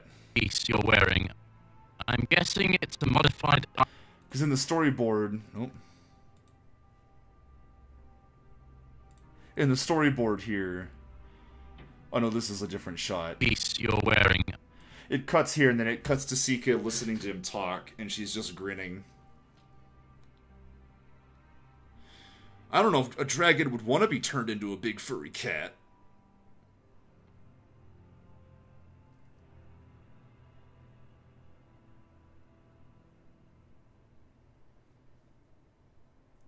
I know that, at the suggestion of another friend of mine, I know one of the dragon types in Total Lost that and again, we haven't seen any of these. There's the council at the beginning, but they're all enshrouded, you know, you can't actually see them. But each one of those alcoves is supposed to represent one of the different flights. Like, each of them has a leader that attends these meetings or whatever. They each have like some kind of ambassador or something that they'll send. And there's like 12 different alcoves. We actually measured that stupid room. This sounds really nerdy, but me and this friend of mine actually measured that room to figure out about how many alcoves there ought to be in that room, so we would get a good estimate on how many different flights of dragons there would have to be. We came up with 12, and then in the council, like, again, this is not obvious in that scene, but there's, you know, there's 11 different dragons, and then one's missing because one of the types of dragons is kicked off the council. But you can't see that in that scene, so it's not something you could discover. Sadly, I wish we had thought of that during that making of that scene, because I would have totally made a point to include that. But anyway, so we came up with 12, and then I came up with an additional 4 that aren't members of, like, the civilized, you know, societies of dragons, that are either just wild animals or magical constructs or whatever. So there's a lot of different kinds of dragons, and one of the ones that we're like, oh, you should put this in there, were like Japanese dragons that are just like big furry river spirit things, you know, like the kind that don't have wings and stuff. And it's like, oh, that's cool.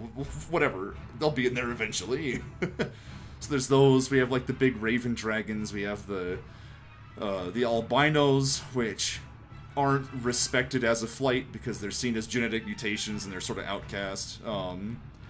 Then you have green, the fairy dragons, red, gold, blue, brown ones, which are just like big turtles. They can't fly. They sleep for generations, and people mistake them for mountains.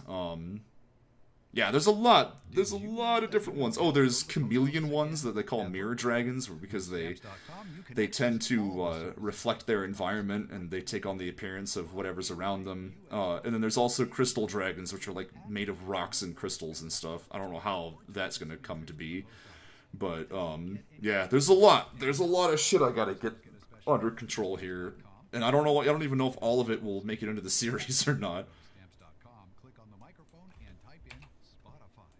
That eyepiece you're wearing.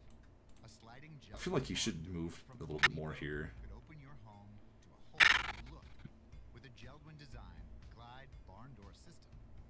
That eyepiece you're wearing.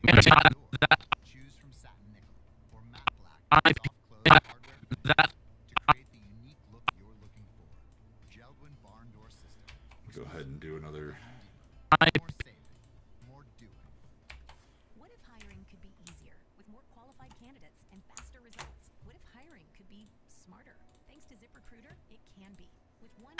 That I. No. I'm gonna have him move his eyes, but. That IP. Excuse me.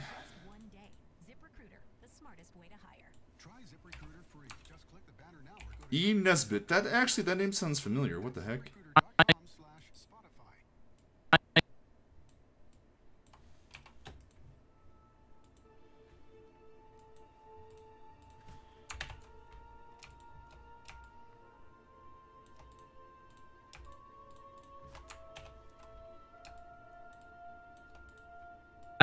IP.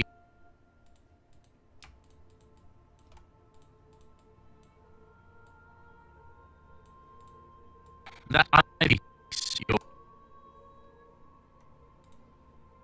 That.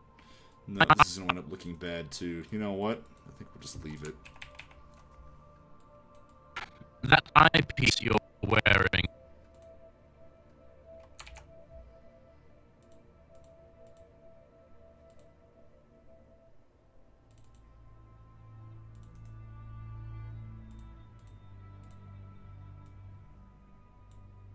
You're wearing.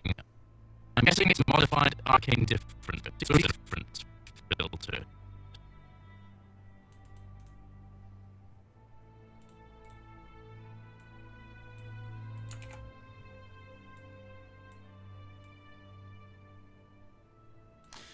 Oh, there's also like a clever reason why these have flipped into being 2-point perspective backgrounds.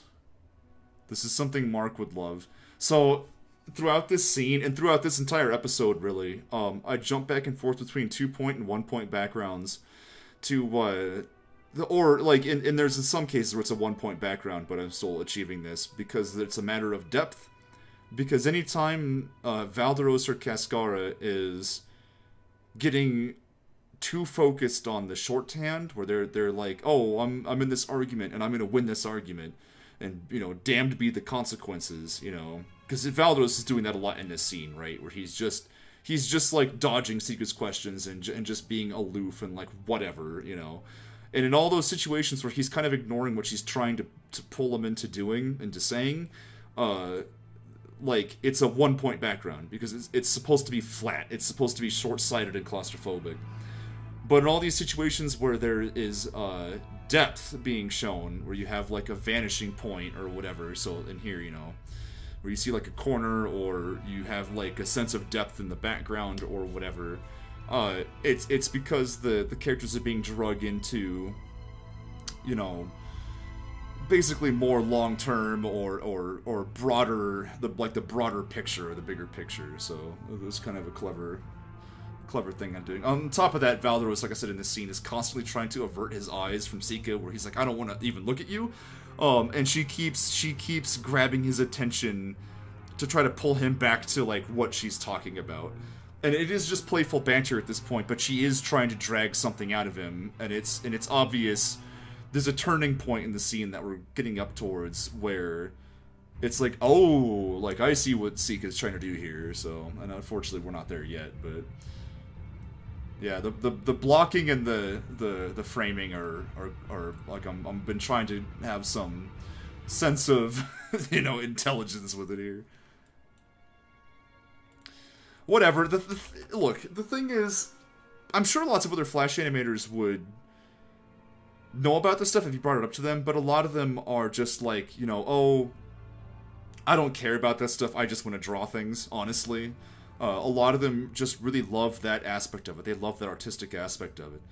So like I was talking to Devin Mack, actually, the other night, and we were talking about people on Newgrounds and how, and Eagle Raptor came up, and we were saying it's interesting because with Eagle Raptor, it's like his thing was kind of like voice acting, right? So it's like on Newgrounds, you got all these different people with different talents and stuff, and some of them are like, oh, this person's really good with like background art, or this person's really good with whatever, you know,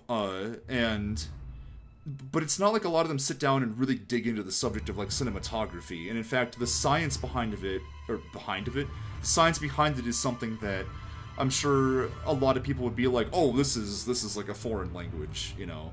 I mean, for example, I recommend, by the way, watching a YouTube channel called 8-Bit Music Theory. 8-Bit Music Theory is like a very scientific approach to music writing. This guy goes through like different video games and talks about like different tracks and stuff. He did a whole like 3-part series on Breath of the Wild, and it's like it's like really cool to get into like the language of music and how it's put together and everything. It's very good, and it's not something I ever really considered before. So hearing it in that sort of in that tone is kind of, you know, it's just whatever. It's interesting. But again, it's the kind of thing where, like, if you go get a composer and be like, hey, check this out, you know, a lot of people would be like, they'd roll their eyes and be like, oh, I hate getting into this side of it. And I think that a lot of Flash artists are the same way. They have an urge to draw, they have an urge to, you know, just make things on the screen and make a move and experiment and play around. Like, there's a lot of Flash cartoons that are amazing, that are just really nothing more but nothing more than animation tests at the end of the day. And that's fine, I don't mind that.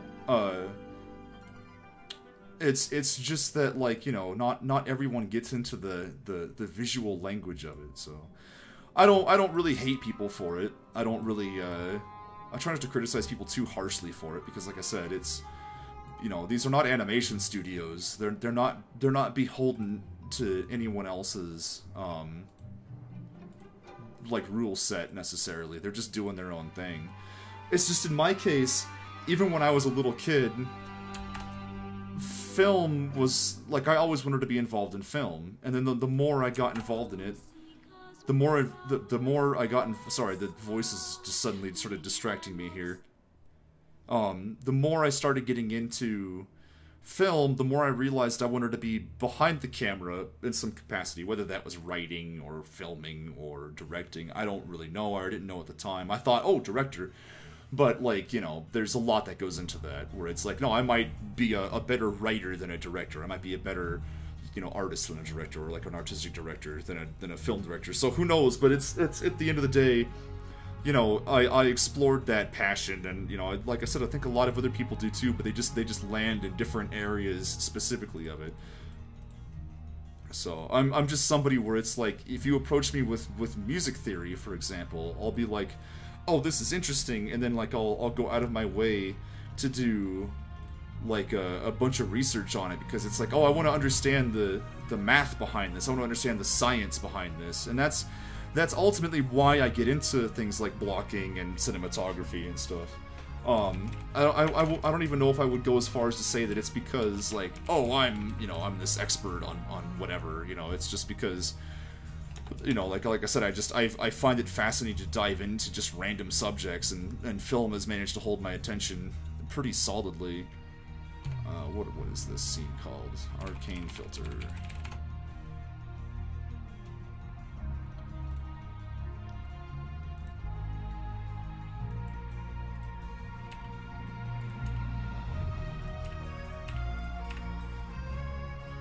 Now, here's the thing, I'm not super familiar with Creed. I've watched one thing she's made. I think, again, Mac directed me to it, I think. Someone directed me to it, and they're like, oh, check this out. So I did, and, like, I don't remember... Like, I remember it, but I don't remember, like, looking at it and being like, oh, this takes, like, a really keen attention to blocking or anything. It was pretty enjoyable nonetheless, though. It's a he? I thought it was a she. I don't know why I thought she... I don't know why. Whatever, fuck it. Look, my name's Casey, right? So, like, people think I'm a girl constantly until they see a stream or something of mine. They're like, oh, so whatever. Hey, I use a lot of purple.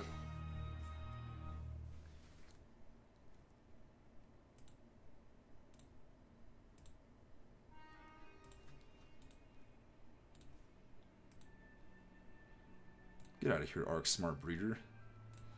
What am I looking for? Oh! This is still open from yesterday.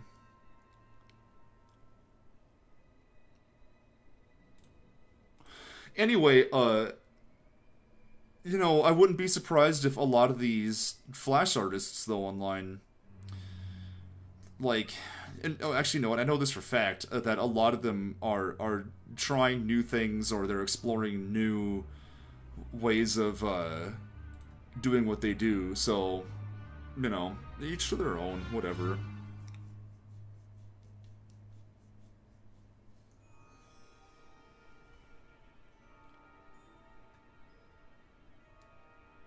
Well, I mean, in the words of some guy I used to work with, the 180-degree rule is pretty basic, right?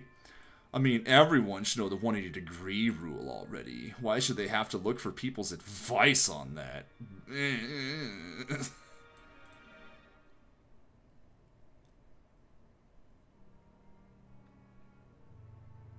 Where are we? I need to reorganize this entire set of folders. You can't see what I'm doing here. I'm trying to find the save here. Here it is. All right.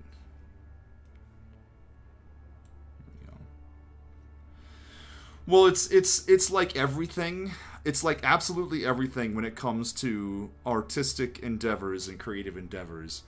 There are standards at play, there are rules, but every single one of them is it's always like, oh, you should always do this except for the times you shouldn't. So it's like I don't know. It's like everything's like a rough guideline, you know? Like, what else are you gonna say about it?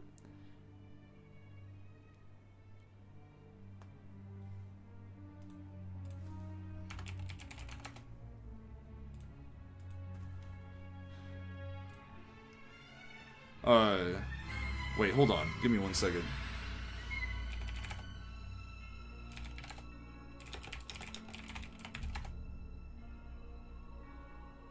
I love this soundtrack.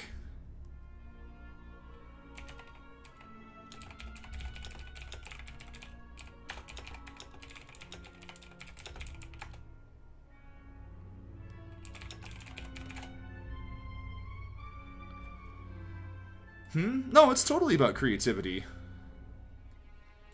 I mean, that's what it is, you know. Like that's what all of this is about, really. It's about how are you going to carry the language through the scene. How are you going to tell the story you're trying to tell? Like, how are you going to pull it off? And it takes creative solutions to make that work. I mean, I guess the shorthand for that would be, you know, how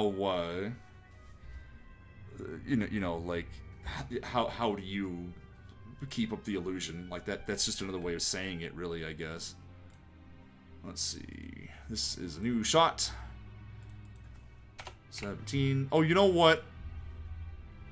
Before I go any further, we need to do lip syncing. Before I forget again.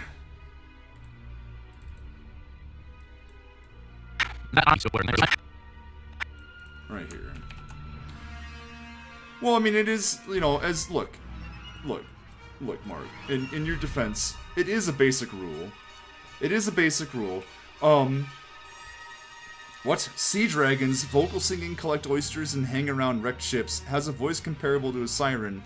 Their hoard is mostly stuff from shipwrecks and sea life, and most often are seen living in large reefs. Yeah, that makes sense. I wonder my universe. I wonder what my universe would be. What they would hoard. Because I mean, like shipwrecks and stuff sounds. I mean, shipwrecks is actually kind of a cool idea.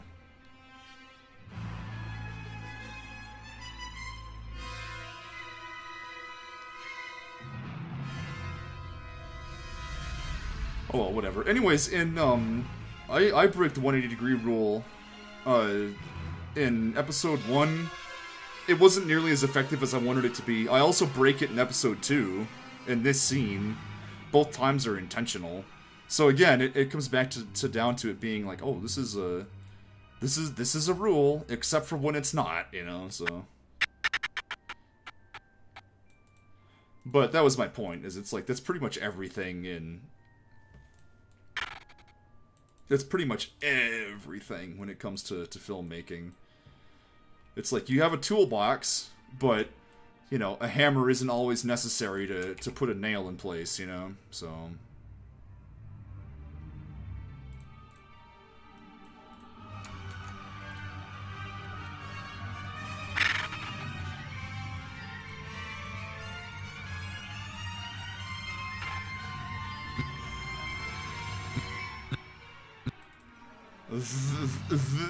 That eyepiece you're wearing.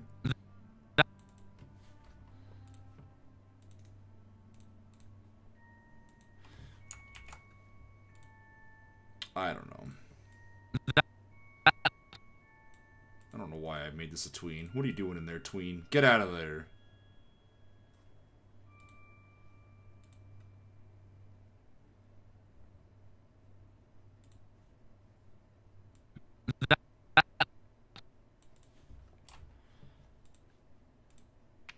Every morning is different for everybody.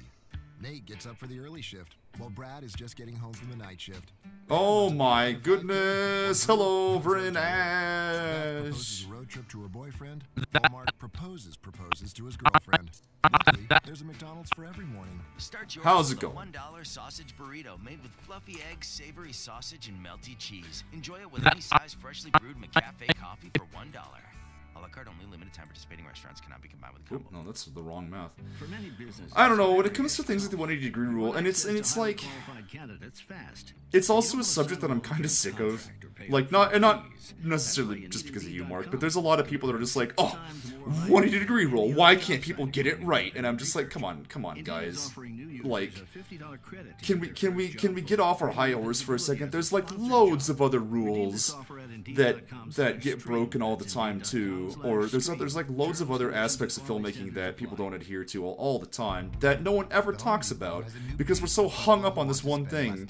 It's like a purity test almost. It's just like, well, I saw them break the 180-degree rule, so therefore they're a bad filmmaker. And it's like, look, rated for one coat coverage. Like I said, there's loads of other things that we can always talk about, that we can always bring up. So why do we always bring up that one thing? Why do we always bring up that one aspect of it? More safe. You know? More doing. US only. See store for details. So it's like talking about blocking. I only really learned the advanced aspects of blocking recently. I need to make sure I'm still working here as I talk. You know, like there's some YouTube videos talking about it that are really good. I wish that I could dig them up right now, but I don't know what they're called. But it's like you can it's kind of amazing. There's this one YouTube video I came across where what they do is they take the same scene, like they have a script, and they film the same scene multiple times, but they just change the blocking in like subtle ways. Or they do something like they add a different music track, or they put the camera in a different position in the room, or whatever, and it completely changes the the entire sense of continuity and like what you visually understand in the scene. Completely changes it. And I was like, oh my gosh, like I sort of understand this. Like I know that's. By the way, thank you for Nash. But it. Oh my gosh, what is this? What has been posted here? Oh, now I'm seeing it on... Oh, yeah. Anyways, yeah, no, blocking and 180-degree rule. Yeah, of course. But look, like I said, there's a lot of different things to it, you know? Like high angles, low angles, you know, the rule of thirds, for example. But yeah, you know... There's lots of things, and it's like, here's another thing too that drives me nuts. Whenever the 180-degree rule gets brought up by somebody, it's always just like, pfft, why don't you understand what you're doing, you know? And it always bothers me, because it's like, look, you're never gonna get anything through to people when you act like that. No one's gonna listen to you. They're gonna go, oh gosh, look at this snob over here, you know? They're not gonna listen. So, I don't know, I kind of just sit back and watch the persisting argument with interest. I try not to get involved, because it's just, it just never goes anywhere. Actually, this would be this, followed by this. It's not to say that it's not correct. It's not to say that people who bring it up don't have a point. Because they do. It's just... It's always just so, like, goofily handled, but...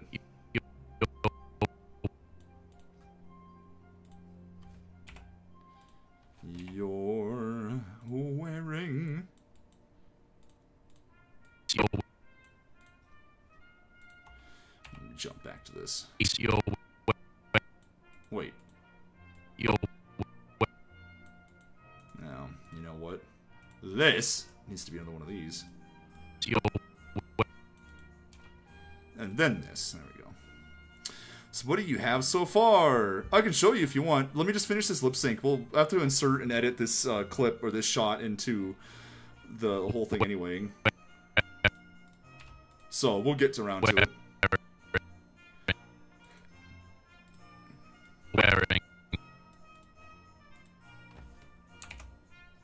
I'll never do what? Again, used to put characters' faces behind lamps. Oh. Well, yeah, because I know if I do, you're gonna, like, drive to Colorado and punch me in the face. And I don't want that to happen.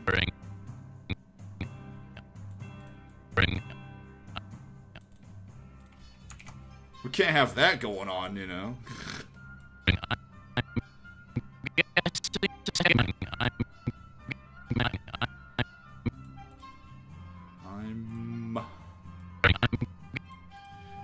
Yeah. This comes up a lot. I feel like I hear this track every single time I stream. I've never actually seen Howl's Flying Castle. Or is it Howl's or Howl's? I don't know.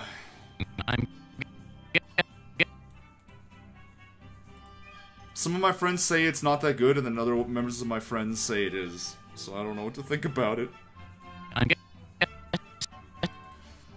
People are probably going to be all over pointing out this episode, Howl's Moving Castle. Oh, oops. Look, this says Castle in the Sky. What do you want from me? I'm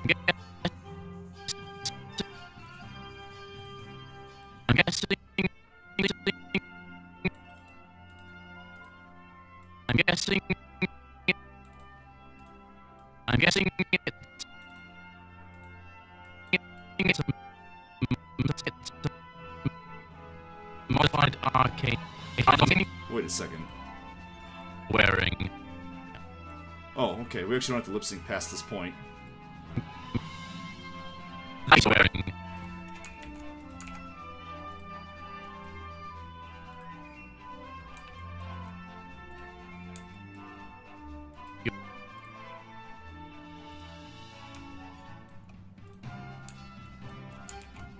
That eyepiece you're wearing, I'm guessing it's a...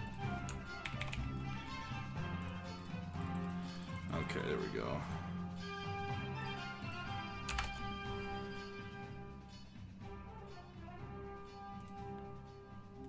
Oh no, I've opened Swivel by mistake. This is gonna be loud. Swivel. How embarrassing. Oh, come on. Oh, wait, it'd be up here. Alright, good. Let's delete this out of here and re-render this.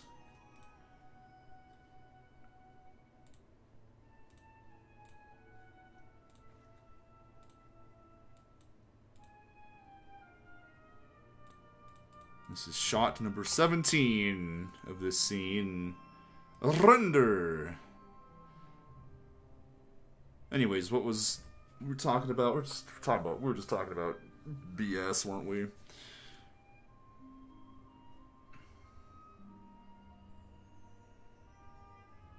So here, I'll show you in a sec, Vrenash, where we're at.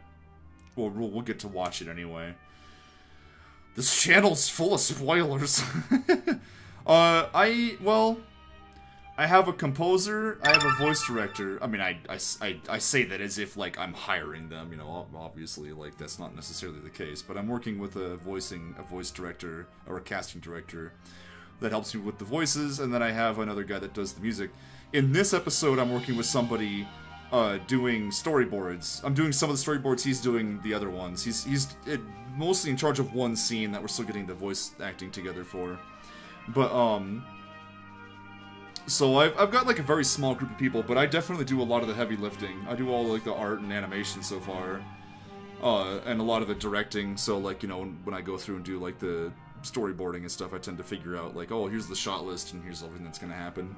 So, people are always amazed by that. I'm like, isn't that how everybody works these days? When it comes to YouTube stuff, everyone just, it's like, oh, here's your solo artist who does a thing, you know? Maybe not, though.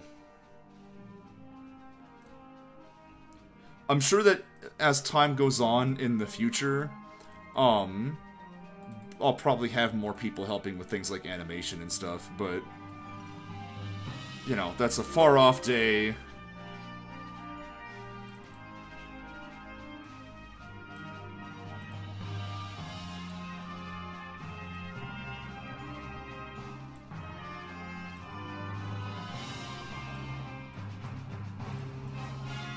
Come on. Oh, that's awkward.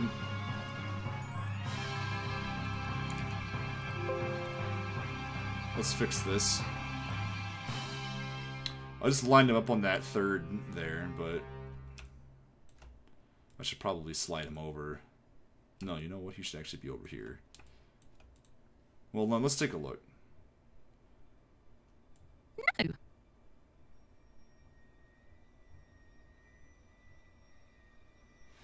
No, you know what? He should be more towards the center.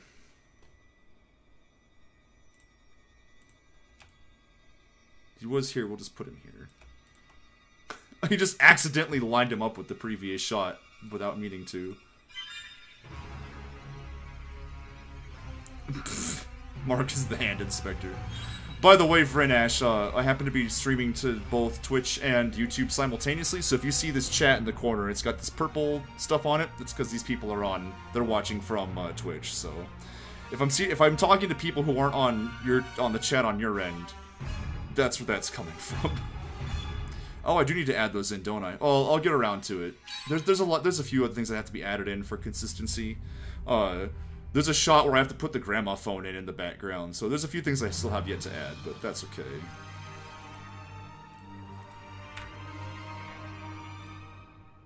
Oh, you know what? Wait, hold on.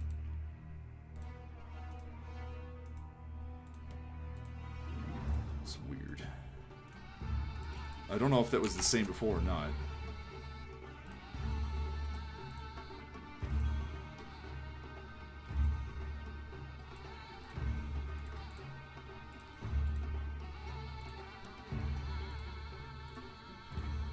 Another thing too, Vrinash is, or Vrin maybe. No, it's up to you. You can Twitch or YouTube. Either one's fine. You could, I mean, you could follow on both of them. But yeah, no, it's up to you. The reason why I stream to both simultaneously is so that I'm not leaving out either of my audiences. I did a lot of stuff on Twitch before I broke off to do Told the Lost on YouTube, so I was doing a lot of streaming on YouTube. Anytime I was streaming Told the Lost, I was working from YouTube. But then, like, my Twitch audience is like, where have you gone? You know, like, what happened? And I was like, oh. So I started streaming to both simultaneously using Restream, so that way no one would get left behind. These guys all prefer Twitch because that's where they've known me from, but you can really watch from either. If the voice actors or anyone show up on stream, because they occasionally do, they usually show up on YouTube, so because they don't like video games, you know, and Twitch is all about video games.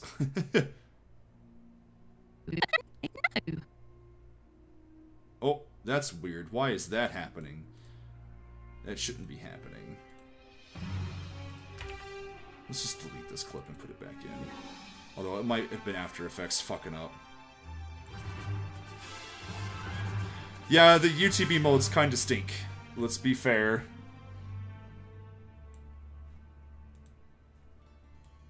Yeah, this is an After Effects problem. I hate when it does this. This is so friggin' strange.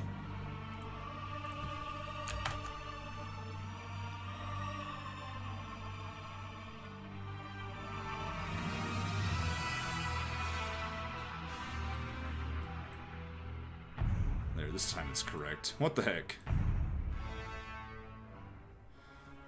Twitch, it's the same... Wait, is it the same as YouTube? Am I the Casey Mobile on Twitch? Because I'm just Casey Mobile on YouTube. It's kind of confusing. It's one or the other. I'd have to go look. I think it's the... No, you know what it is? It is the Casey Mobile.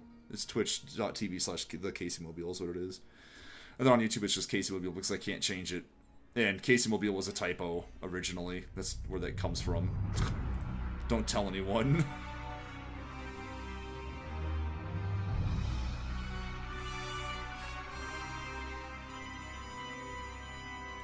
I'm not sure which one's faster. I'm not sure which one gives better quality. I've heard mixed reports on both. I get the feeling Twitch is probably better. Twitch is probably better at streaming than YouTube is because it's been doing it for longer, I would assume, but I don't really know.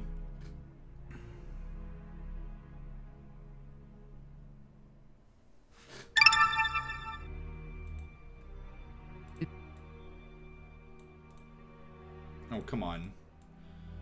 This shouldn't be. What the heck?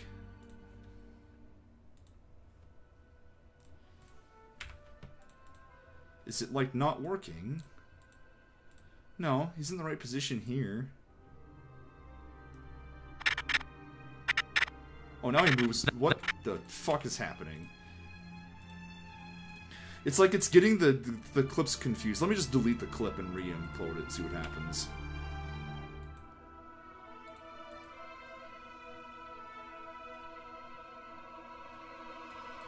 Yeah, the original clip on my computer, the AVI file is fine. Premiere?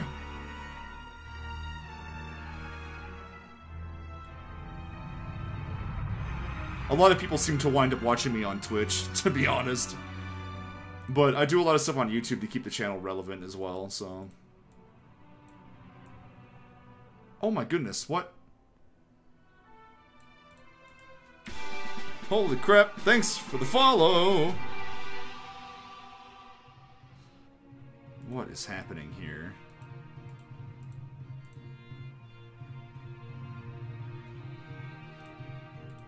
Let me try something. Let me just close this. Maybe it's still referencing like an old video file or something.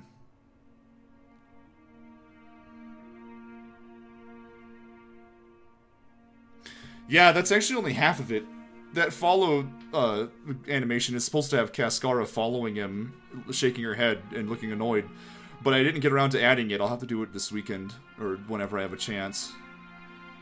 I was gonna do that, and then I have to think of, you know, you guys help me with this. We gotta think of one for donations, too.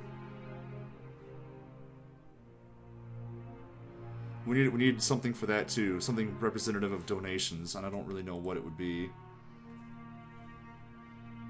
We technically also need one for subscriptions, and then one for hosting, because it's different icons on Streamlabs, rather. I could host it quite a bit, so I should probably come up with something for that.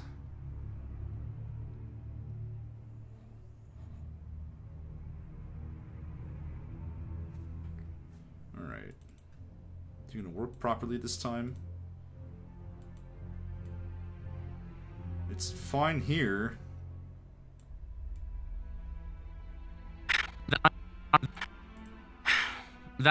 Alright, this is correct now. Subscription should be opening the book with Eternius. It is 1:22 a.m. Yeah, you're an hour ahead of me. Oh, is there? Well, whatever. I can just make them both the same thing.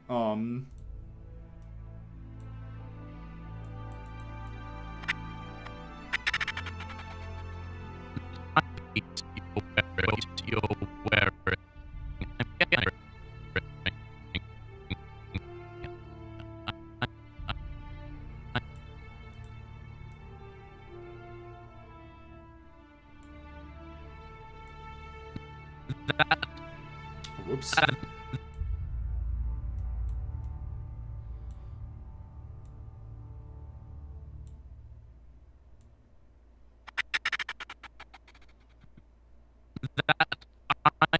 GE Appliances, Alright, our good, we're dryers synced. come with a My Laundry is Done, but my show isn't feature.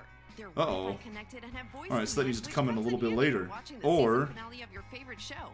Maybe it has dragons or zombies or romance or a dragon zombie romance. Or just say, you just Alexa, move everything tell over Geneva a to little keep bit. tumbling. Because as exciting as laundry is, your weird TV obsession is even more thrilling.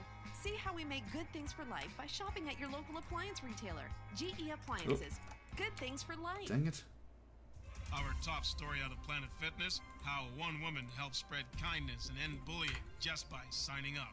When she joined for $5 down and $10 a month. You should have some sort of $5 clapper to they'll help create sync up audio. a judgment-free generation. I don't really need you one. You too can join by October 13th, and 100% of your $5 enrollment fee goes to Boys and Girls. We would have to add it into every We don't. everything before every single line during recording, and then I'd have to manually add it into every single clip. It would be ridiculous, and I would have to be adding it in physically myself.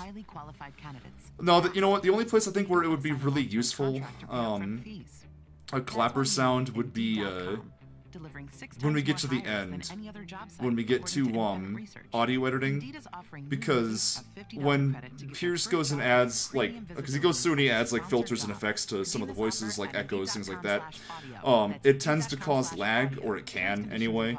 So when we do that, it's not always easy to notice if it's gotten out of sync or not. So we would put a clapper in that stage of the audio editing. But for this stage, I wouldn't want to, because, like, I toy around a lot with the pacing of it, and if there was a clapper sound built into the audio, then I wouldn't be able to do that as well. I would wind up cutting it out of almost every single line anyway, so what would be the point? Add it into the but if I'm adding it into the Flash file, then why, like, how would that help? Like, I would be adding it in myself, wouldn't I? Hold on real quick.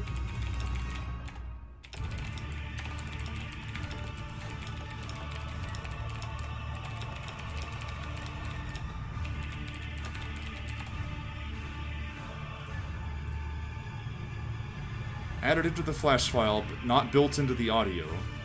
But why would it, what would be the point of...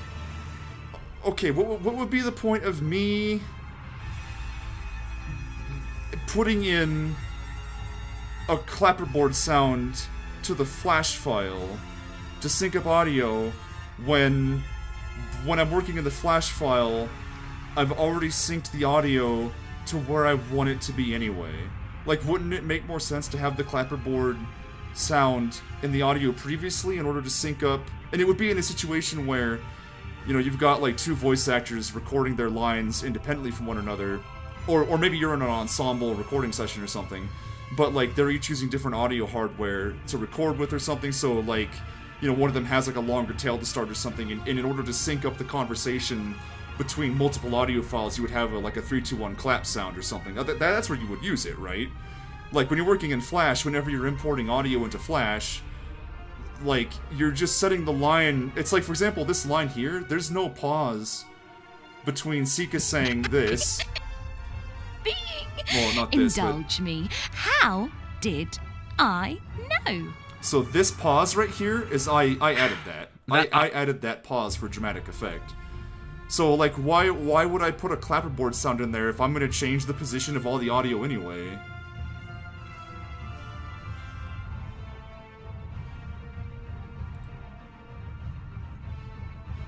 Mystical being! Alright, let me read this.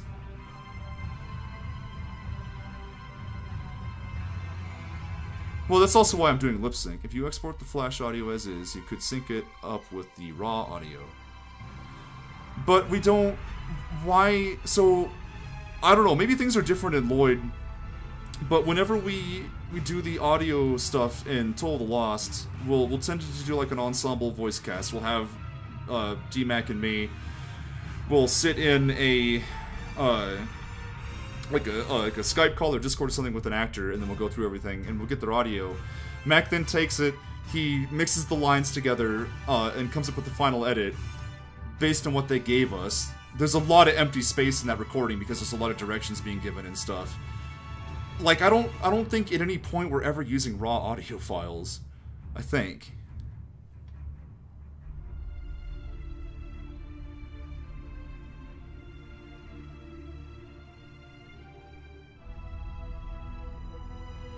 Like, the only time when we come up with the final cut... Wait, you keep syncing up the audio in Premiere by moving things one frame at a time.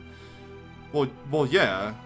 That's because I'm placing the shots, is why I'm having to do it that way. If I was doing everything in Flash, that wouldn't be the case. But since I started using Audition... Or not Audition, After Effects.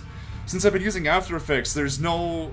Like, I mean, you might be able to do audio in After Effects. I'm not sure. I've never tried doing audio in After Effects, but when I'm working in Flash, I'll have an audio in here, but it'll be at a lower quality because Flash doesn't support anything above 44 kilohertz, I think. So, like, I'll tend to have these like lower quality compressed MP3 files I use for audio and animation here, which I'll use, and then what I'll do is I'll then export this without the audio there because I'm not going to use it in the final cut anyway, so what's the point? And I'll go into After Effects. Since After Effects doesn't export video with audio with it, if it does, I'm just ignorant to that, so I don't know. I get a video file that doesn't have any audio, so I tend to put all that into Premiere.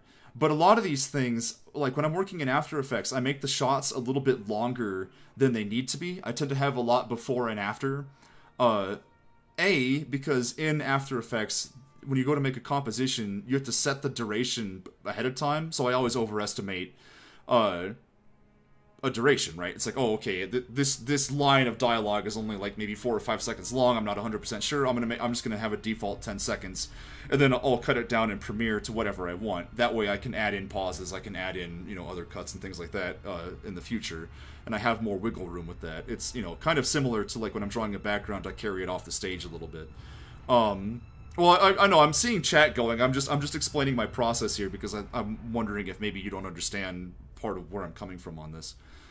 Anyway, as I was saying, so I'll do that in After Effects, but that means that my clip for that line is longer than it should be because I'm giving myself breathing room with it, right? Just in case there's an error. So whenever I put that into Premiere, the clip is not the length of the audio file. So yeah, I have to sync them together. But I mean, like, you know, where I'm getting these audio clips from is one long raw audio file. So like here, look at this. Look at this. Temporary audio. So like here's the lines for Valderos, right? Right here. So I'm gonna just take this, and if it'll let me, I may need to add another track here. We'll just go ahead and do that because I'm sure I'll need one in the future anyway. So like here's like Valderos. Here's like Valderos. Just here is Valderos. What am I saying? Now is it gonna let me? Where did it put the extra? That's weird. Okay, I have to add yet another one, I guess. Okay. And then here's Sika. As you can see, they're actually shorter. Well, to be fair, these would be moved up quite a bit to like about here. But as you can see, like they don't sync up with these because like I'm doing things with the shots where I'm adding in pauses, I'm adding in, you know, clips where we're looking at something when the characters are talking or whatever, you know, like it's not exactly a one-to-one. You can see that these technically sync up in the raw audio file, like, you know, here, like, Valderos says something, then Sika says something, or whatever. But I play around with that, you know, in the scene, based on what I get visually. Like, I don't start with just a raw audio track and then work around that, so... But, I mean, that's why... And see, the thing is the only way around that would be to add a clapperboard effect to the audio file before every single line, and then also into each clip before every single line. And I get the feeling that doing that, like me manually adding that in, would ultimately be more work than just saying, oh, okay, where does the lip sync start, and then syncing it up that way. And if it's off by like a frame or whatever, just changing it. Like, that, it takes like, what, 5 seconds at the most? Like, it's not that big a deal. Ignore the clapper, I was wrong based on your workflow. Oh. Oh, okay, whatever. I was just asking because, like, and then I was just going over the workflow because, like I said, I think there is a difference in the workflow. This should already be synced to the video. Oh, yeah. No, that's something... And see, this happened in episode 1, too, where, like, part way in I realized that, you know, all of the audio in Flash that we were using could only be temporary audio because, for Pierce's sake, the final audio is at, like, 96 kilohertz or something crazy.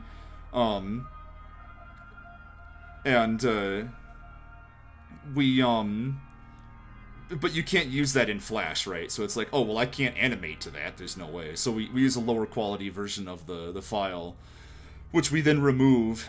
We save a higher quality version, which then in Audition, which I'm not going to open Audition to show you, but in Audition, you know, we'll go through and then I'll resync everything up to the video, and then we'll save, like, various audio layers, so... Oh, I don't know. Like I said, I think that it's just adding an extra step that's unnecessary. Like, I'm able to sync it up as it is, so I would still need to sync it though, wouldn't I? Because it's like if there was a clapperboard effect or a sound or something to sync up with the video, I would still need to, like, wiggle it around and get the frames to, like, match exactly. But like I said, either way, it's not really a problem. We talked about adding in, like, I was talking to Pierce about this the other day, and I was saying, you know, should I add something like that at the beginning? Because we were talking about it, or he was talking about it, and and he was saying, well, the reason why I would want you to use it, because he was like, there's a way that it would be useful. And I was like, oh, what's that? And he said that whenever he goes to add in the filters on the characters' voices for the final export, that sometimes it creates lag and things can get out of sync on his end. So putting that in there for him would help in that phase. But for animating, I don't know that it's useful.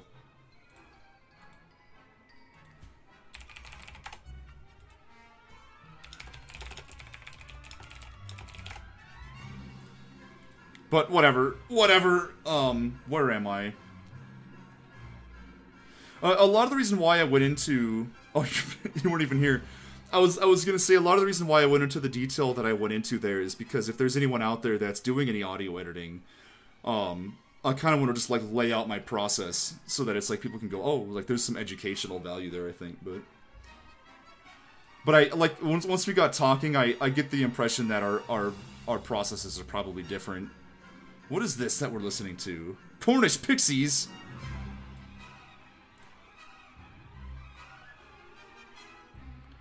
Oh, let's see. Where am I anyway? Because there's another cut in here.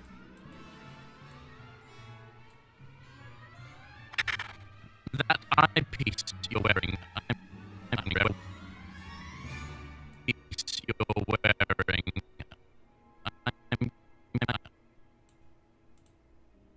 Cornish Pixies.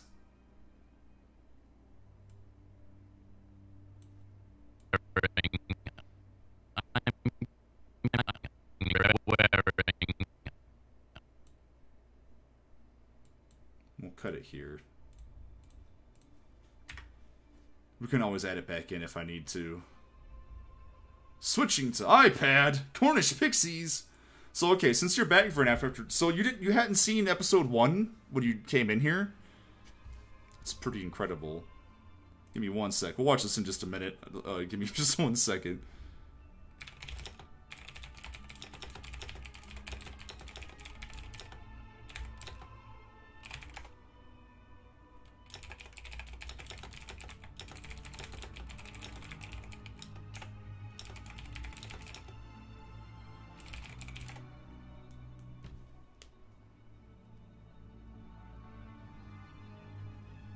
Wow. Well, see, that's, yeah. So, wait, you found it on YouTube, then?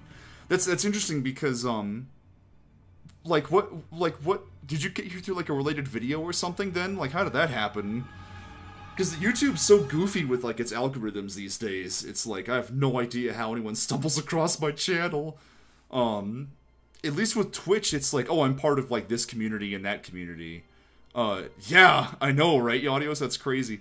On Twitch, it's like, oh, I'm part of, like, the vector illustration community or group. Or like, I also stream to the, like, digital art group. So, if you're just browsing and you're like, oh, I want to look for someone doing, like, vector art for whatever reason, like, I'll just be listed in there. And there's, like, not very many other streams in that, so, like, mine will show up, like, first or something, and then people find me that way pretty often. But on YouTube, it's like, my goodness gracious. I'm surprised YouTube's not like, how about you watch this Jimmy Kimmel video instead? Oh, that makes sense.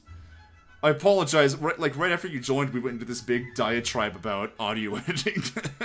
I guess fortunately you were watching I have a bad habit of jumping into like long, rambly, long-winded discussions about things. And I need to not do it as often, but like, I love talking about the process. I love talking about all the work that goes into it, and I kind of go off into the clouds every once in a while when I do it. So, but very fortunately, you were just off watching episode 1, so you didn't have to get subjected to any of that.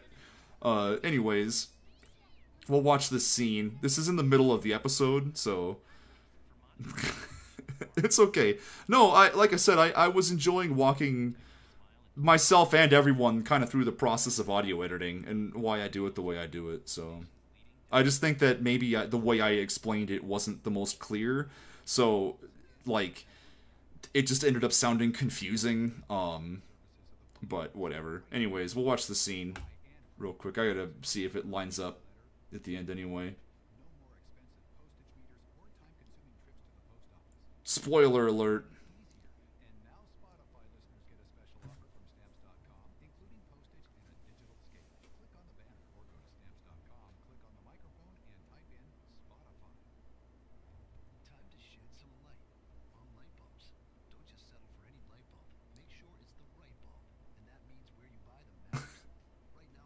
Spoiler alert, chandelier.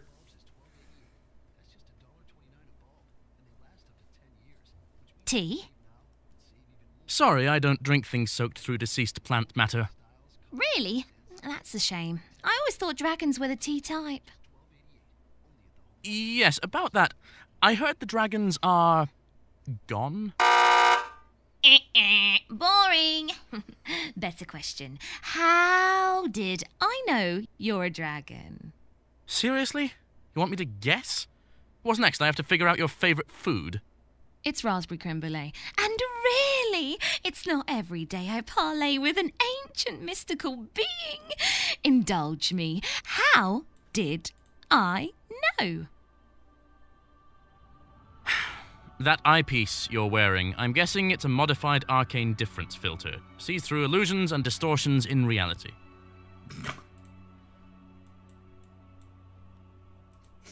Ancient mystical being.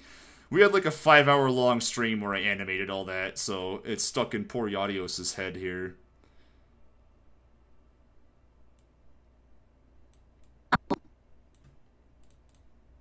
Whoop.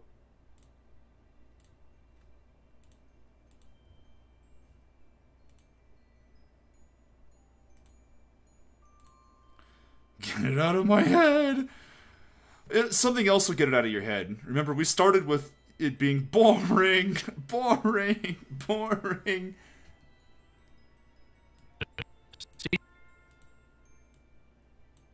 This now. So this was an extra 5 seconds added. Wait, no it wasn't. It's more like 3. Copy frames.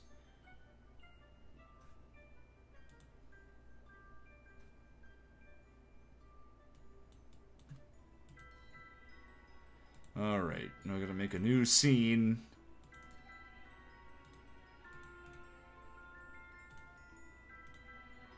Oops, what have I done?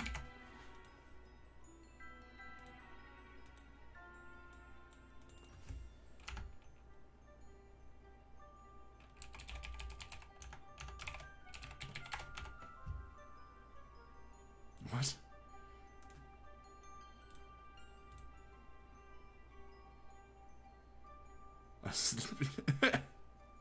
Yeah, it is pretty late. I started this stream exceptionally late as well. It's almost been 3 hours, which is so far a pretty short stream, but considering it's nearly 1 in the morning. Although, I'm not doing anything tomorrow, so... I know Yadios here would prefer that I just start playing video games.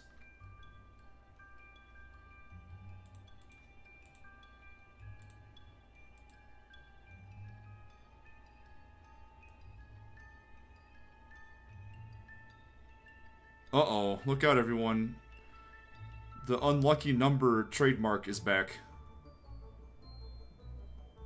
I really like this song.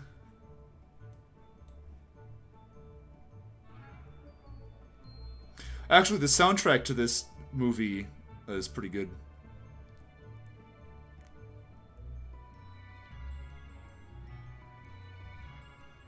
The Professor Umbridge track is also really, really good. The Angry Dome.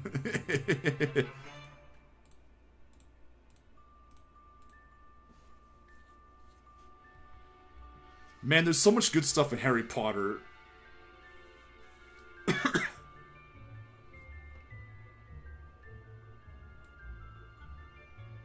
Like, I could only ever hope to be as creative as Harry Potter is half the time.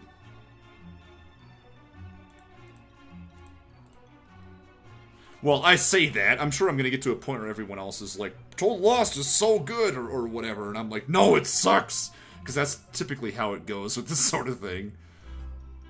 Let's see. So we're gonna be looking at Sika here. Lord of the Rings is far more creative. I think Harry Potter is more whimsical, I would say.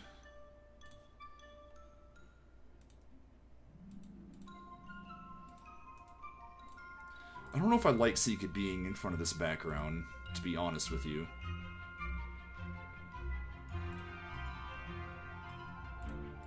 She blends into it in a really bad way.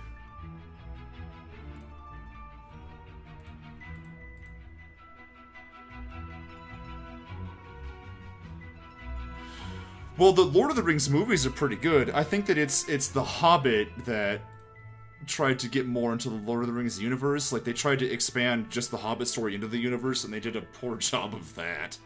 But I think that the Lord of the Rings movies on their own are pretty damn good.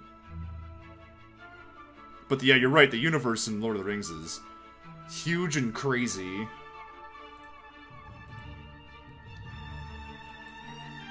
But there's a lot of things in Harry Potter that I think are really well done.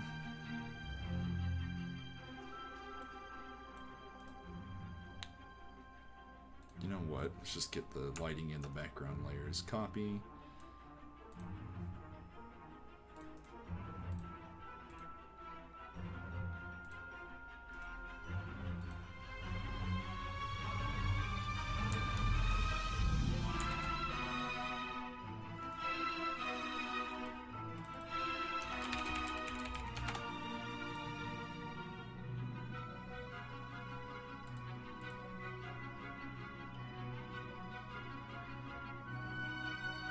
Yeah, no, like I said, as movies, they're good. But like I said as well, as far as the universe in Lord of the Rings is concerned, yeah, they're not. They don't get into nearly as much detail.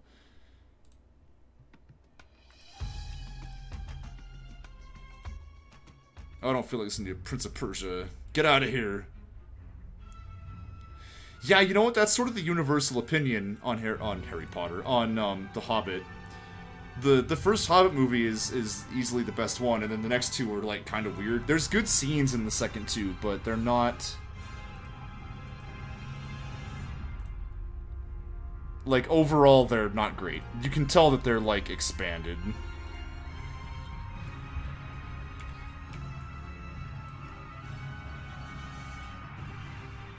They're expanded beyond their own means. Yeah, well, the thing is that the second one is carried by Smaug. When he shows up, it's really fucking good. But then, like, the third movie doesn't have anything interesting going on. You know, like, Yadios, I'm sure you've read The Hobbit. I'm assuming you've read The Hobbit. If you're a fan of Lord of the Rings, I'm sure you've read it. The funny thing about that third movie, The Battle of the Five Armies, in the book, Bilbo just falls asleep for that whole thing. Like, they're in the armies are showing up, and it's like Bilbo gets knocked unconscious or something, and he's just asleep for that entire war. As far as I remember, correct me if I'm wrong, I'm pretty sure that's the case, though. This is gonna be an easy shot.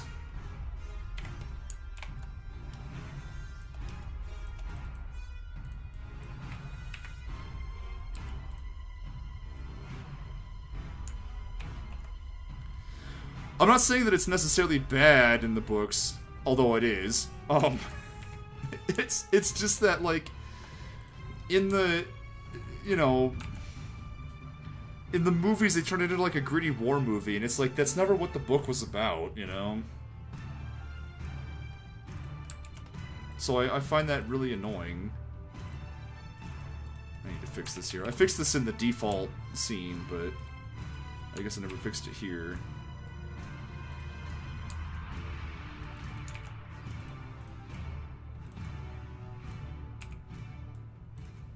Okay. Oh, whoops. Let's go through and duplicate all this stuff.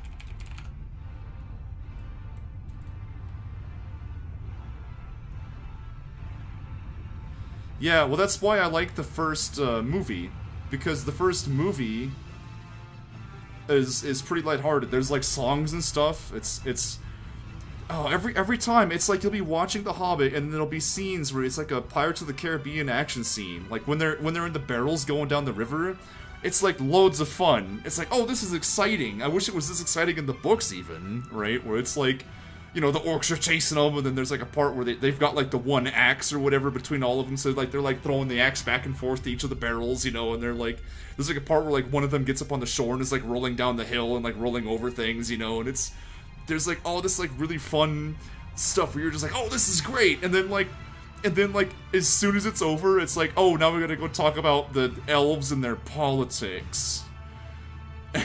You know, and it's suddenly really, really boring and annoying. No, yeah, but that's the point, is the barrel scene's supposed to be fun. It's just supposed to be lighthearted and silly.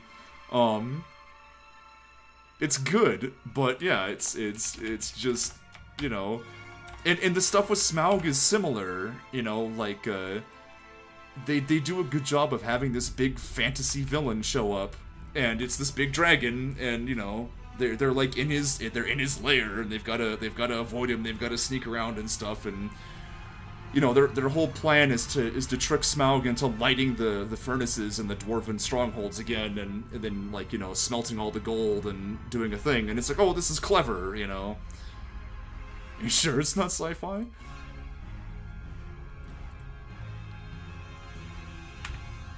I don't feel like duplicating all that.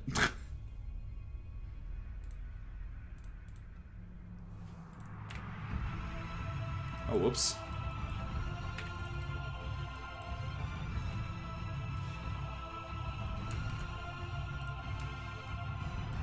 Those things aren't in The Hobbit, Mark. Get your fantasy straight.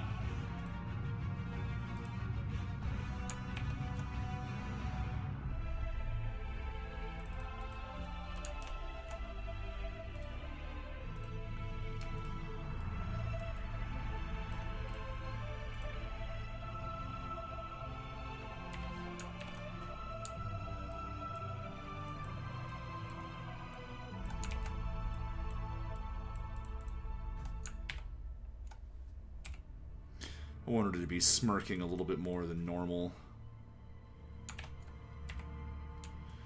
You know what, actually, I talked about this on Tumblr once, that it's really difficult to tell the distinction between sci-fi and science fiction, sci-fi and fantasy. But there is a difference. And it has nothing to do with the settings, it has nothing to do with the technology, it has nothing to do with magic versus science or anything like that. It's nothing to do with any of that at all. The difference between science fiction and fantasy is the things the story focuses on. In a fantasy, they typically focus on the world, they typically focus on, like, the politics and, like, for example, in Lord of the Rings, you know, it's like, oh, we gotta get the ring to Mount Doom, and you have this, like, well, actually, you know what, I'm wrong. I had it backwards. In fantasy, it's the other way around. Fantasy tends to be more about, like, the hero's journey, where it's like, oh, we gotta go from point A to point B, and we have a quest. Like, that tends to be fantasy. With science fiction, you tend to focus more on the world, you tend to focus more on, like, the settings and the things that, like, the gimmicks and MacGuffins and things that are in play. Whereas with fantasy, a lot of that stuff is thrown out the window. There's no focus on it at all. It's like, oh, in a fantasy, it doesn't matter, like, here's a spaceship, we don't really care about how the spaceship works, it just works. Whereas in a science fiction, we would know how that spaceship works, and in fact, the way it works is actually part of the plot.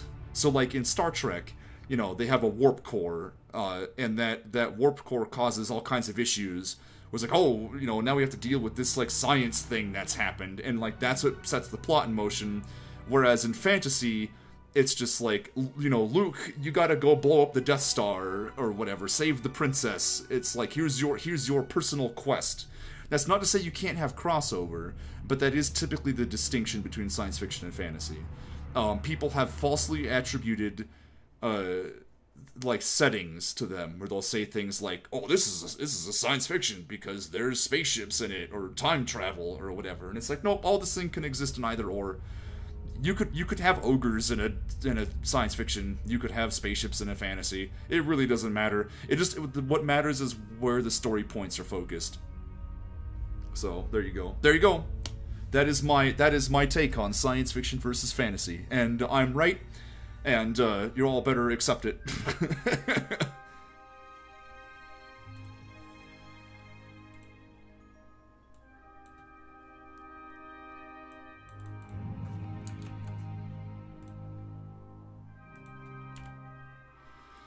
This doesn't look quite right to me.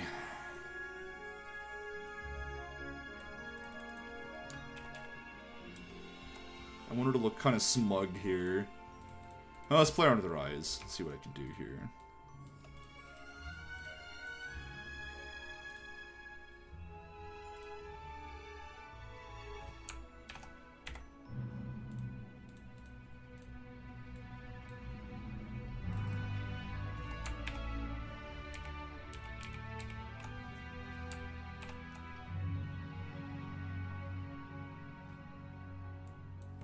I can always just make a unique mouth to pull it off with, I guess.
So that moment where I've, like, run out of things to talk and argue about, and now I'm just getting work done. I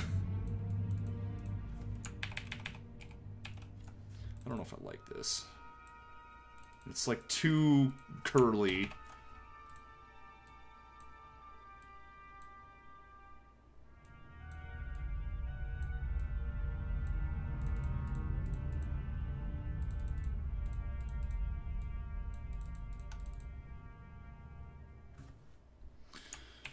I only ever seen the first Transformer movie, so I watched the first one, Dearest McDonald's, and I thought it was terrible for a lot of reasons, and then I just didn't bother to watch the rest, because I knew they were all going to be crap. And then everyone else said, no, they're so good, Casey, but they're so good, and then, like, after 3 movies, they all said, yeah, you know what, you're right. We're sorry we ever doubted you.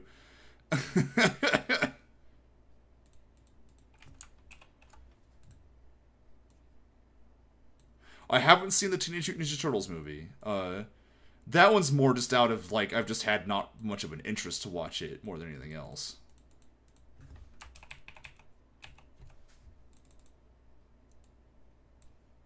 It kind of came out around a point where I was like, I'm sick of these Michael Bay movies being all over the place. Whatever, but... Is it worse than the Transformers movies? I don't know. I've heard some people say that they think it's better.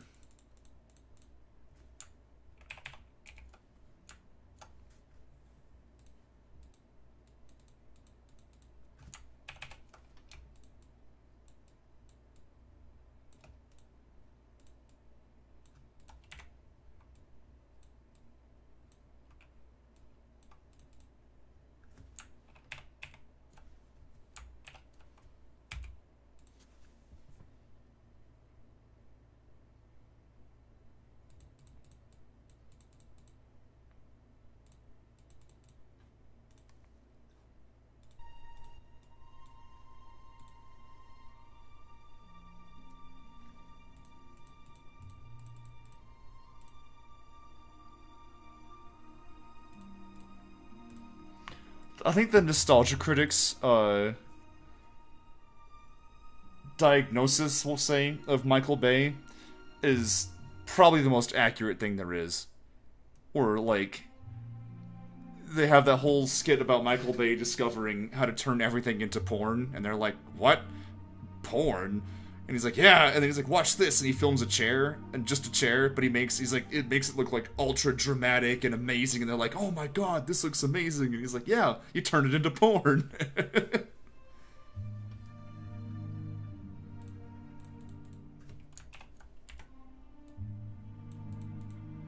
His assessment, that's what I was looking for.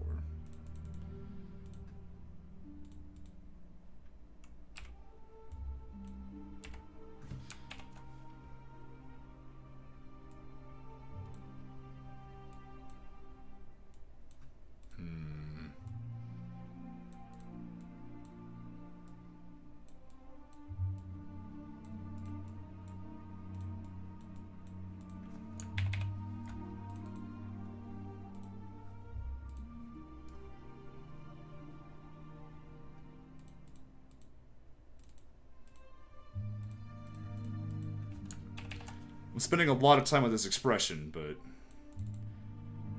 that's fine.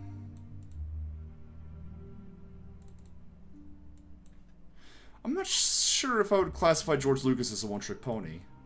I'm not sure what I would classify him as, but I don't know if he's a one-trick pony. I think that he's somebody that, you know, made a property or made a product and then never truly realized what it was people loved about it, I think.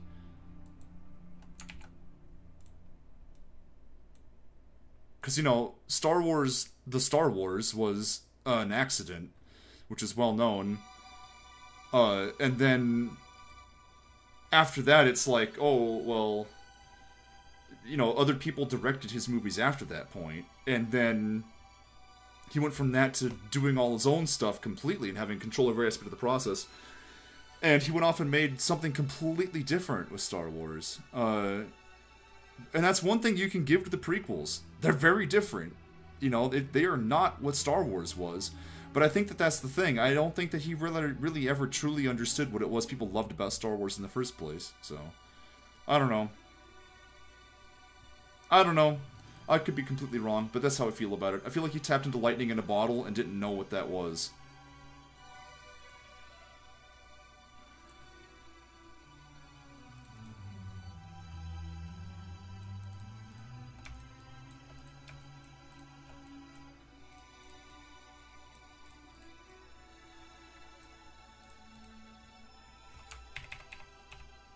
Looks weird. She needs this brow down a little bit, even if this one comes up.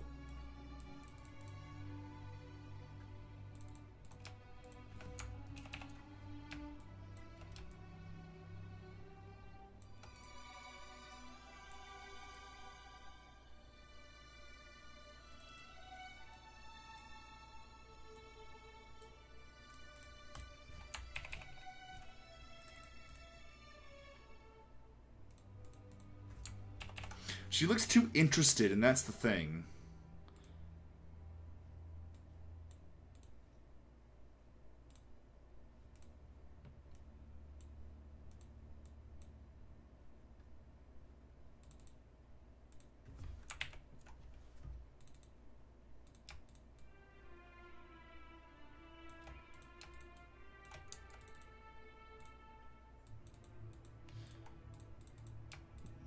Bring these back down.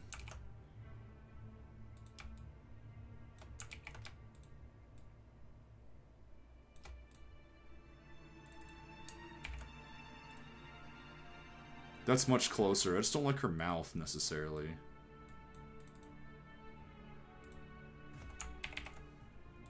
Oh, there we go. Now, I want to do something quick with her arms. Because I wanted them to be folded behind her back, but they're mostly off camera, so I'm really not going to give much of a crap about it. I'm just going to do this.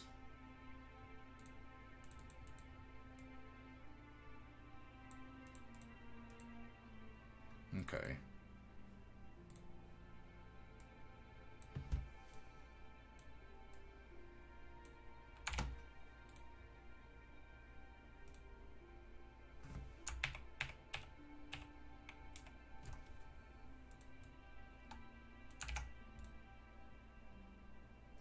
Well, she should be facing this direction.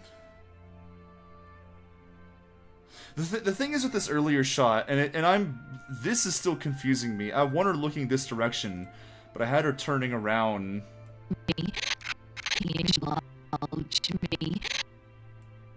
Indulge me. Like, I want her looking this direction, but... You're saying she should be flipped around this way? Oh! That's not correct.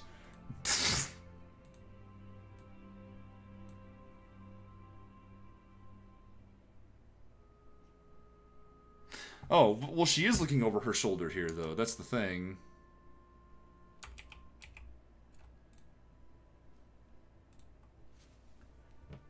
Or that's the intention, anyway. Is that not coming across?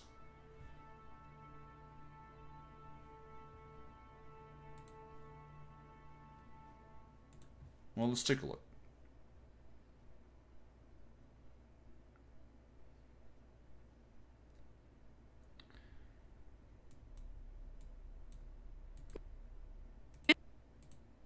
Mystical being, indulge me. How? Indulge me. Do you think this would be fixed if she's just, like, facing further to the right?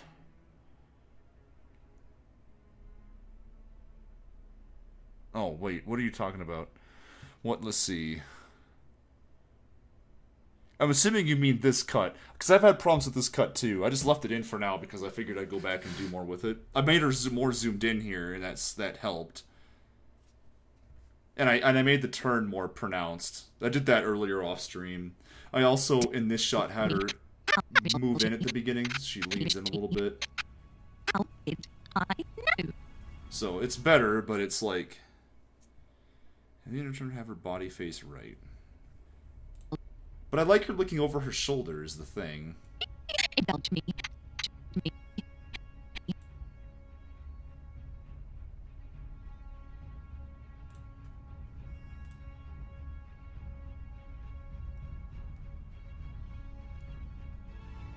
Although it's kind of helped with the fact that you can't even see her body anyway, isn't it?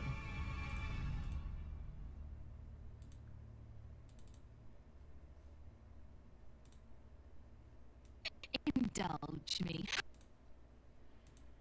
That's one idea I had, is to have her just look further over.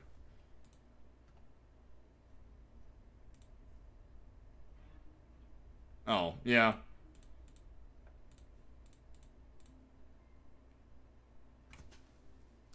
I don't know, I like the over the shoulder. It is weird though. The weirdness of it is reduced by the zoom in, I think, but Indulge me. How being? Indulge me. How? It's the same problem earlier too, like you have this one shot. This one, where you have this, and it cuts to this, and it's not the same position, and it throws you off. I've had the same assessment here, and I'm like, yeah, I probably should do something about it. But I'm not 100% sure what, so I've just, like, left it in for now.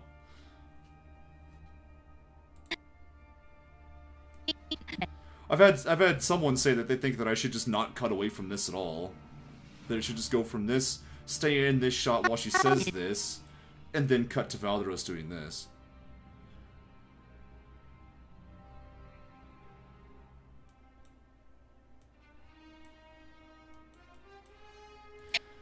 But I don't know. See, I just don't know if I see a problem with this shot necessarily. It's this one that I think needs to be fixed at the beginning. This I don't think there's a problem with. Because in this one she is facing away from him, and then she turns, and then she should finish turning around at the beginning of this. In my opinion, that's how it ought to be done.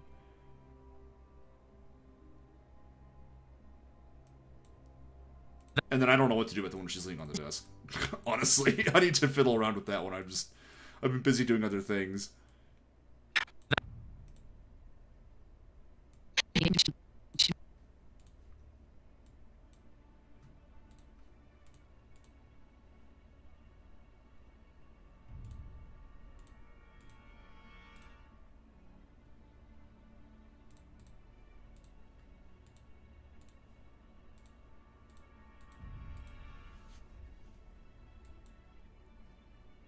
Let's see.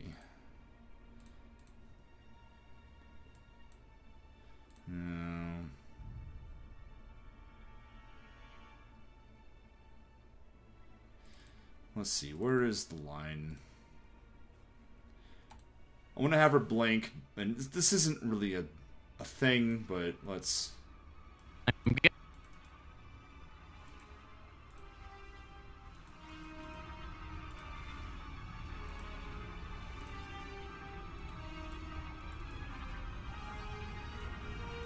guessing it's modified.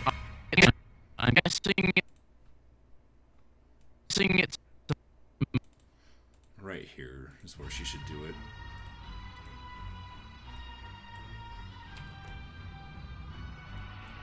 We'll make it a slow blink. It's very intentional.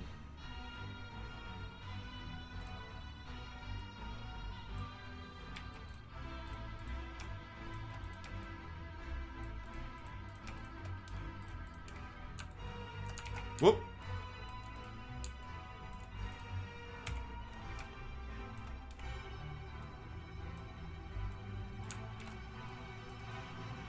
I don't know why I put a tune on that. I don't know why I deleted it either, to be honest with you.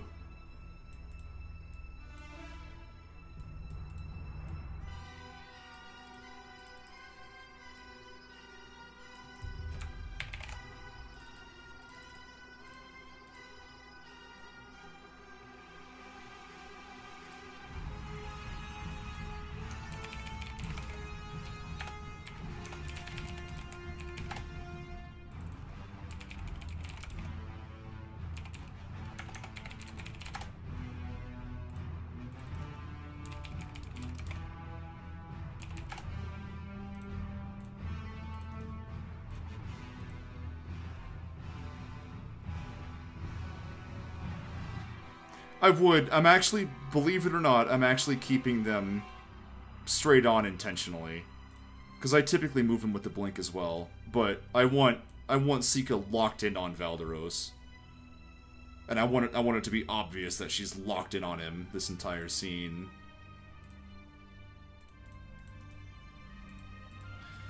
Like, there's a side of it that I want it to be sinister, but like playful at the same time. Like if you're paying attention, if you're in the audience and you're paying close attention, then it's like I want you to be like, oh, this is kind of a facade, right? This is a thing, but I don't want it to be so obvious that it's like, you know, I'm hitting you over the head with it.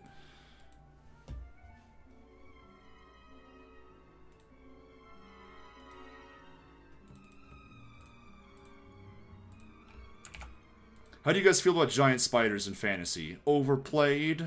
Overdone?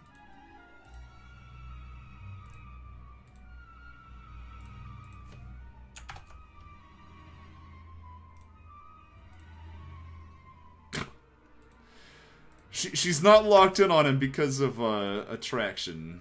I should point that out. Get rid of all spiders. Are you arachnophobic, or are you just saying that because you think they're boring?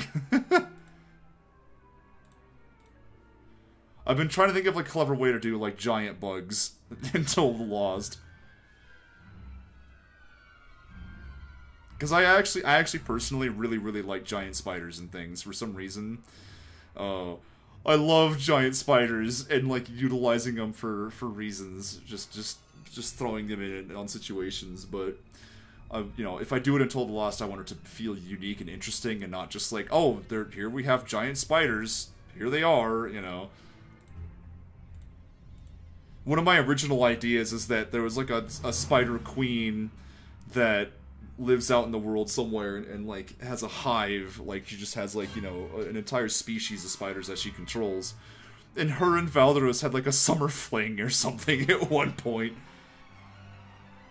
or like they still know each other and like they had like a bad breakup or something. It's a little bit too silly for where Told Lost is at right now tonally, but it was a funny idea I had.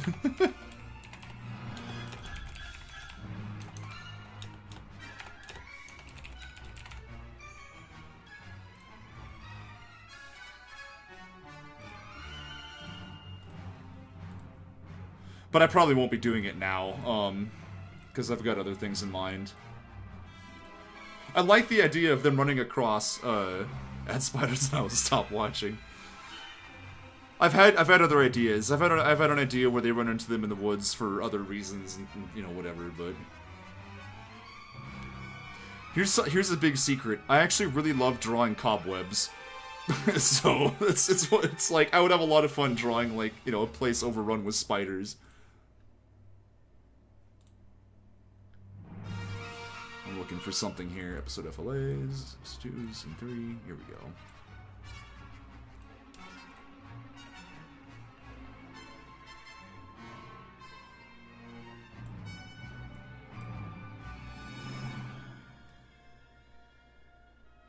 Well, I mean, it would come with spiders. Come on.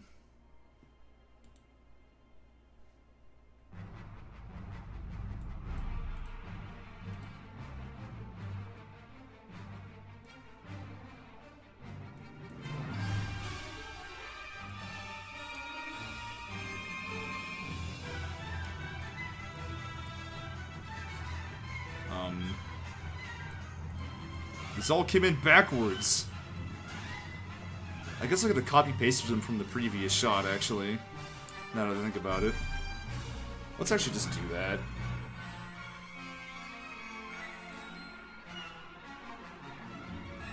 Because I want to get the lighting right.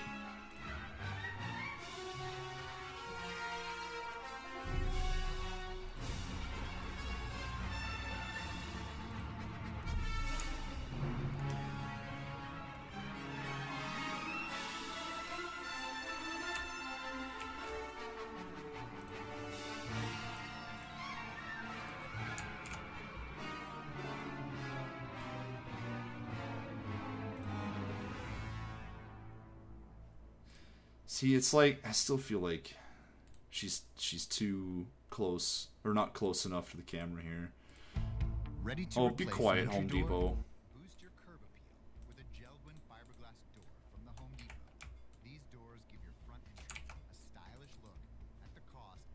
You know what? I'm just gonna... There's no animation here, so I'm just gonna take this and make this larger.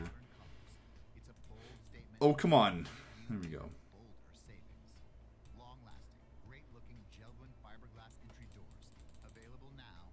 Alright, we'll try this.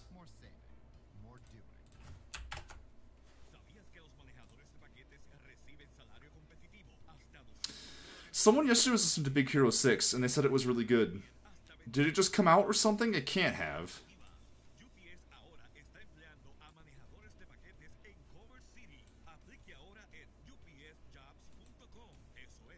Hopefully no one notices that this background is just the same.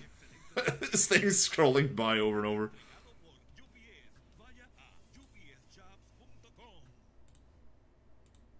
When you're hiring, you want qualified candidates fast. Okay. And it can be hard to know where to find them. More than 3 million businesses use Indeed.com, the world's #1 job site. Whether you need entry-level or highly skilled employees, Indeed helps you find great talent and make the right hire. Indeed is offering new users a $50 credit to get their first job post. This is going to take a while. Hopefully my computer doesn't crash.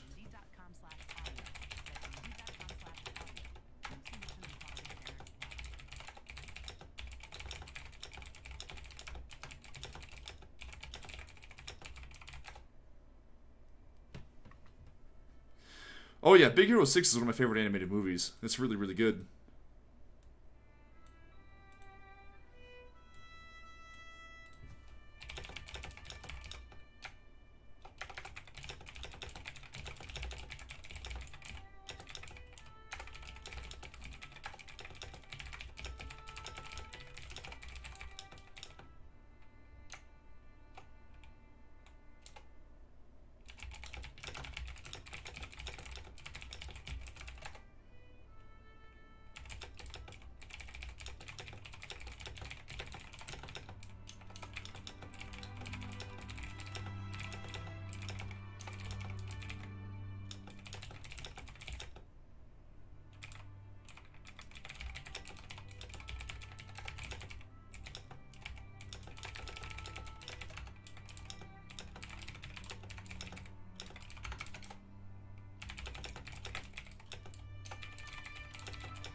Oh, see you later, Mark.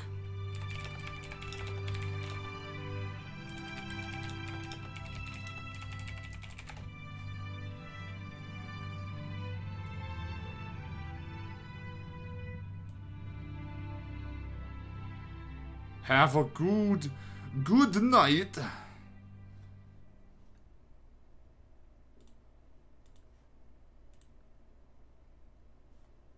And now only 2 remain. What you talking about? There's actually, let me see. 1, 2, 3. There's, oh, 2 people talking. Well, there's 4 people in the thing. And then me. I'm not including myself in that.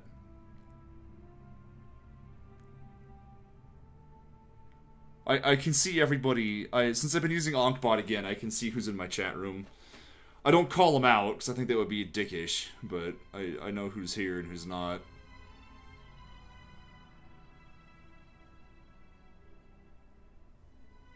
Why did I make this shot so long? Maybe 10 seconds is a little bit much. I just really like utilizing this scrolling background.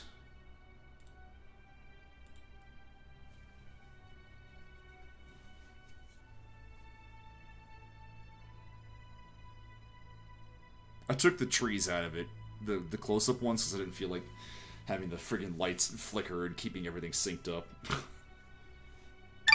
Oh my goodness gracious. I've been wondering if I should, like, make the screen bounce every once in a while, you know? To remind us that we're on a train. But I would have to go through and do that on in the Flash file, so I have to go back and retroactively do it. Not impossible, but you know, it's just more work. I need new alerts. Yeah, I kind of do. I agree.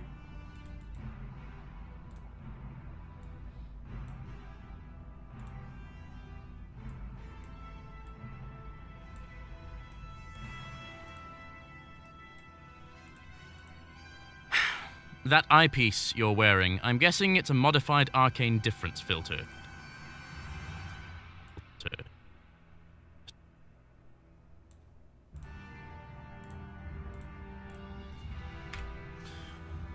Well, that takes us up to what?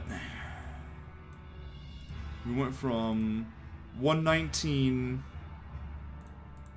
to 125. So 6 seconds. That's over my average. My average right now is like 4 seconds a day or something really low like that. Because I ended up taking off like half a week and it just ruined my my progression score. But so I'm above my average for the day so far. It's actually not bad. That piece you're wearing, I'm guessing it's a modified arcane difference filter. Sees through illusions and distortion. It's also 1:24 in the morning, and I need to stop staying up so late if I've got this job coming up, so I'm thinking I might end it here. I know. Of course, that's not to say that I might not just stay awake anyway. That eyepiece you're wearing, I'm guessing it's a modified arcane difference filter. Sees through illusions and distortions in reality.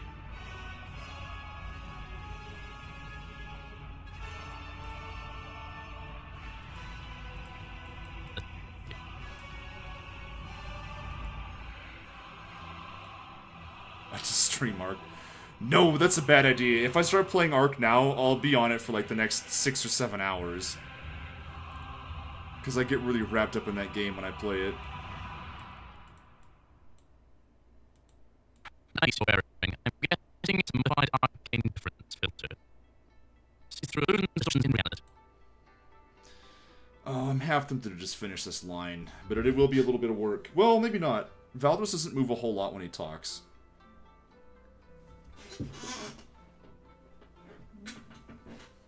That last Ark stream was really boring. What are you talking about? Like, almost nothing happened. We just moved all the dinosaurs from we just moved them all to a new home. And it was just like, well, takes forever marching them through the fucking woods. No, I'm gonna go ahead and go because, I got a friend who wants to chat with me anyway, so I'm gonna go ahead and call it here. I might still do some work off stream, regardless, but, you know, I do actually want to talk to this guy, so... I'll see you guys later. You have a good rest of the night. Plus, I want to listen to some of the music that we listened to today again, while coming up with some new ideas, so... Have a good time, everybody! How long was the stream? Oh, it was only 3.5 hours? Jeez, it's a short stream. I got a lot done in 3.5 hours, all things considered. Considering last time was like, what, 3 seconds worth of animation, and... I know. It was just this. And it was like a 6-hour stream. It was this too. It was this whole bit, but whatever. Anyways, I'll see you later. Have a good rest of the night.